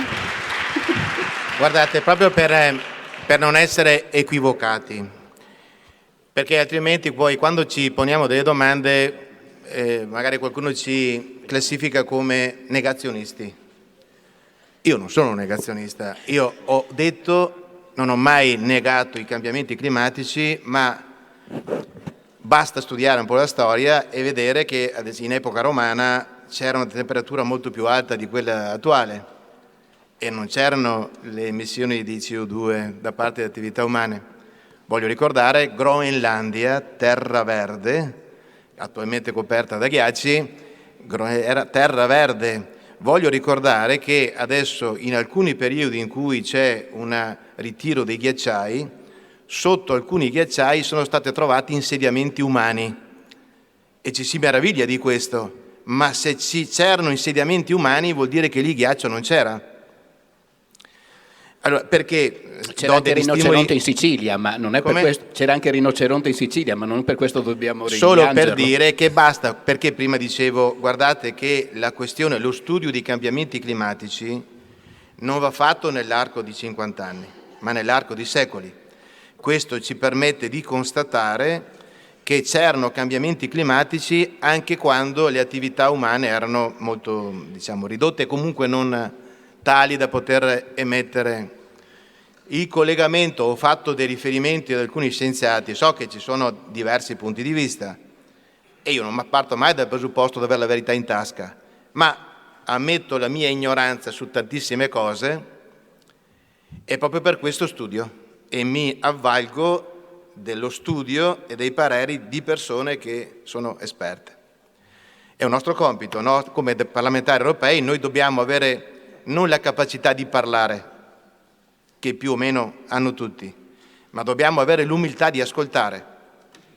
È molto più difficile sapere ascoltare che saper parlare. Allora, sulla base di questo, noi, alla luce di tante rilevazioni di natura scientifica che ci vengono proposte, noi diciamo, attenzione, teniamo ben distinto quello che dobbiamo fare per lottare contro l'inquinamento, polveri sottili, che sono quelle che producono tantissimi morti anche in Italia ogni anno, e non se ne parla abbastanza, dalla questione delle emissioni di CO2. CO2 è un elemento naturale e ci dicono questi scienziati che non è vero che è l'emissione di anidride carbonica a elevare la temperatura, è l'esatto contrario. È l'aumento della temperatura legata all'attività solare che produce una maggiore emissione di anidride carbonica. I principali emettitori di anidride carbonica sono gli oceani e i mari, per effetto di questa attività. Quindi cosa possiamo fare noi? In concreto possiamo, prima di tutto, adeguarci ai cambiamenti climatici e lottare convintamente contro ogni fonte di inquinamento. Lì è la battaglia, perché quando prima vi ho fatto il riferimento a ETS, Emission Trading System, lì capirete che a qualcuno, più che interessare la vostra salute, interessa la strumentalizzazione che porta a guadagni. Perché se il concetto è chi inquina paga, è diverso da non dobbiamo inquinare. Chi inquina paga significa che da un tipo di narrazione qualcuno trae dei vantaggi enormi di natura economica, che è il motivo per il quale scoppiano le guerre. Le guerre vengono dipinte da motivazioni di natura religiosa, ideologica, culturale, ma in realtà dietro le guerre ci sono sempre i soldi. Ci sono sempre i soldi. Crociate insegnano. Per dire, sulla base di questo, ecco perché io non voglio che venga condiviso il mio pensiero. La mia speranza è quella magari di dire delle cose che normalmente non sentiamo narrare nei mezzi di disinformazione e fare in modo da fermarci un attimo a riflettere. Stiamo andando in una direzione da noi scelta o che qualcuno ha scelto per noi? Grazie. Ovviamente ricordatevi che questa non è una lezione, ma è un dibattito tra politici. Ultima domanda a disposizione vostra e risponderà Dorfman. Posso così... Sì. La palla toccherà a lei. Ascoltiamo il ragazzo che ha alzato la mano. Scusa Daniela. Così poi può ribattere sia rispondere alla domanda del ragazzo. E così chiudiamo il cerchio. Bene. Prego. Bene, io sono Cesare Pozzo, ho 18 anni e volevo controbattere un pochettino. No, cerca di fare una domanda perché ci penserà già Dorfman, Ari. Sì, sulla questione del cambiamento climatico. Adesso vediamo degli clima, come può essere delle nevicate, delle alluvioni, non sono delle cose normali. Questi giorni proprio. Non troppo vicino. Più vicino? No. Okay. Forse sotto la... Sì, però nel peggiore dei casi, in un futuro ci si dovrà adeguare alla mancanza di acqua, alla mancanza di cibo. Io penso a questo, come faremo in questo futuro. Grazie. Dorfman. Sì, ma io penso, il collega Berlato dice che non è negazionista, però allo stesso momento dice esattamente le stesse cose che i negazionisti di questo mondo dicono. È chiaro che la CO2 è un elemento naturale, però la CO2 purtroppo è una sostanza chimica che crea una cappa sulla nostra atmosfera e su questo possiamo dire tutto quello che vogliamo, è così. Io, se mi date 2 minuti, volevo una riflessione che ha fatto un amico che è un geologo, un'intervista che ho sentito poco tempo fa, perché i geologi pensano in maniera un po' diversa, non pensano in anni, in secoli, pensano in migliaia, decine di migliaia di anni, perché le rocce non si creano in anni, ma si creano in un periodo molto lungo. E questo geologo ha detto: qualcuno dice che dobbiamo salvare il pianeta. Il pianeta non lo dobbiamo salvare, perché il pianeta può anche gestire un aumento di temperatura, una diminuzione di temperatura di 5, anche di 10 gradi. Questo non è un problema. Il pianeta si adatta. Il fatto è però che noi uomini, nella lunga storia di questo nostro pianeta, siamo un momento, proprio all'ultimo momento siamo arrivati noi. La questione non è se salviamo il pianeta. La questione è se su questo pianeta c'è ancora spazio per l'uomo. E se noi andiamo avanti come se niente fosse, non ci sarà più spazio per l'uomo. Perché possiamo dire, caro Berlato, che c'era la Groenlandia che era verde, però in questo periodo Rotterdam non c'era. E se si alza il livello del mare di 1 metro, Rotterdam non c'è più. È molto semplice, perché il Reno non va più a finire nel mare come oggi, e lì ci sarà mare. E se andate a vedere anche in Europa, in giro per il mondo, ma soprattutto in Europa, tutte le città che sono a meno di 1 metro sul livello del mare, queste città non ci saranno più. È molto semplice. Io arrivo qui dalle Alpi, io vedo le situazioni come si evolve, non è una questione di centinaia di anni, è una questione di 10 anni. Io in montagna vado, i ghiacciai li vedo e vedo quello che succede, non ci sono più.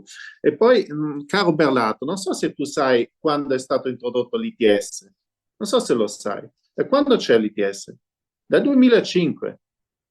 E io dico, ma se io produco cemento o acciaio, ho una tecnologia nuova, innovativa, che costa un po' di più, emette di meno, è giusto che chi emette di più, che è una tecnologia vecchia, che non ho voluto investire, paga, perché anch'io che ho una tecnologia nuova, emetto meno, ho una possibilità di essere concorrenziale? È giusto o non è così? Non è giusto.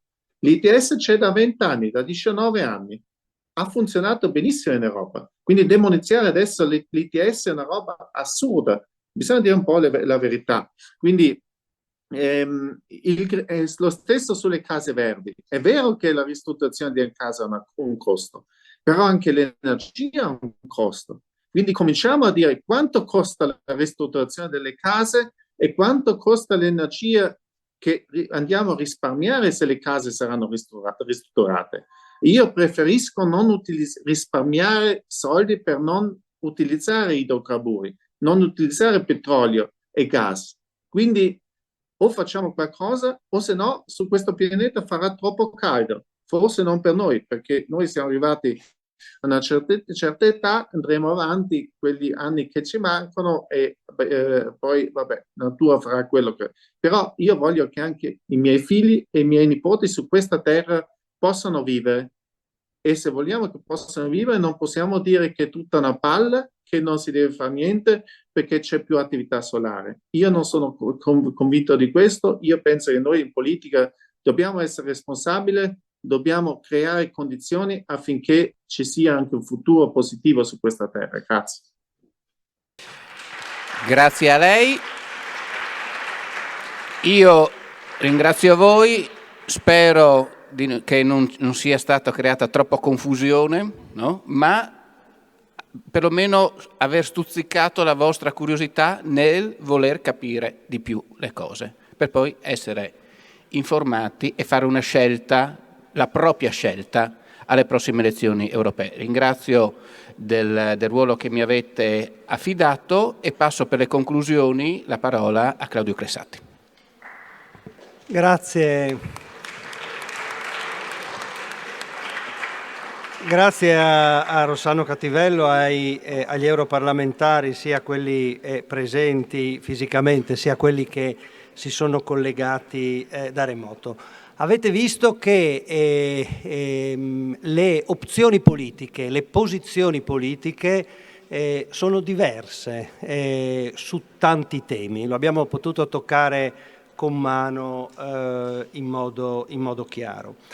E questo è il sale della democrazia, perché decidere se ha ragione Berlato, Lizzi, Dorfman o Gualmini o al limite la Pignedoli che ha parlato, che ci ha mandato il suo messaggio all'inizio, lo dovete decidere voi con il vostro voto, dicendo quale scelta per il vostro futuro, per quello delle vostre famiglie, per voi stessi e per quelli che verranno dopo, è quello che preferite. Quello disegnato, ipotizzato dall'uno o quello ipotizzato dall'altro? Certo, ma decidendo voi rispetto a loro, perché loro sono al nostro servizio, non il contrario. Questo è il sale della democrazia. In altri paesi succede diversamente e qualcuno vince le elezioni con l'80 al 90%. E da noi no.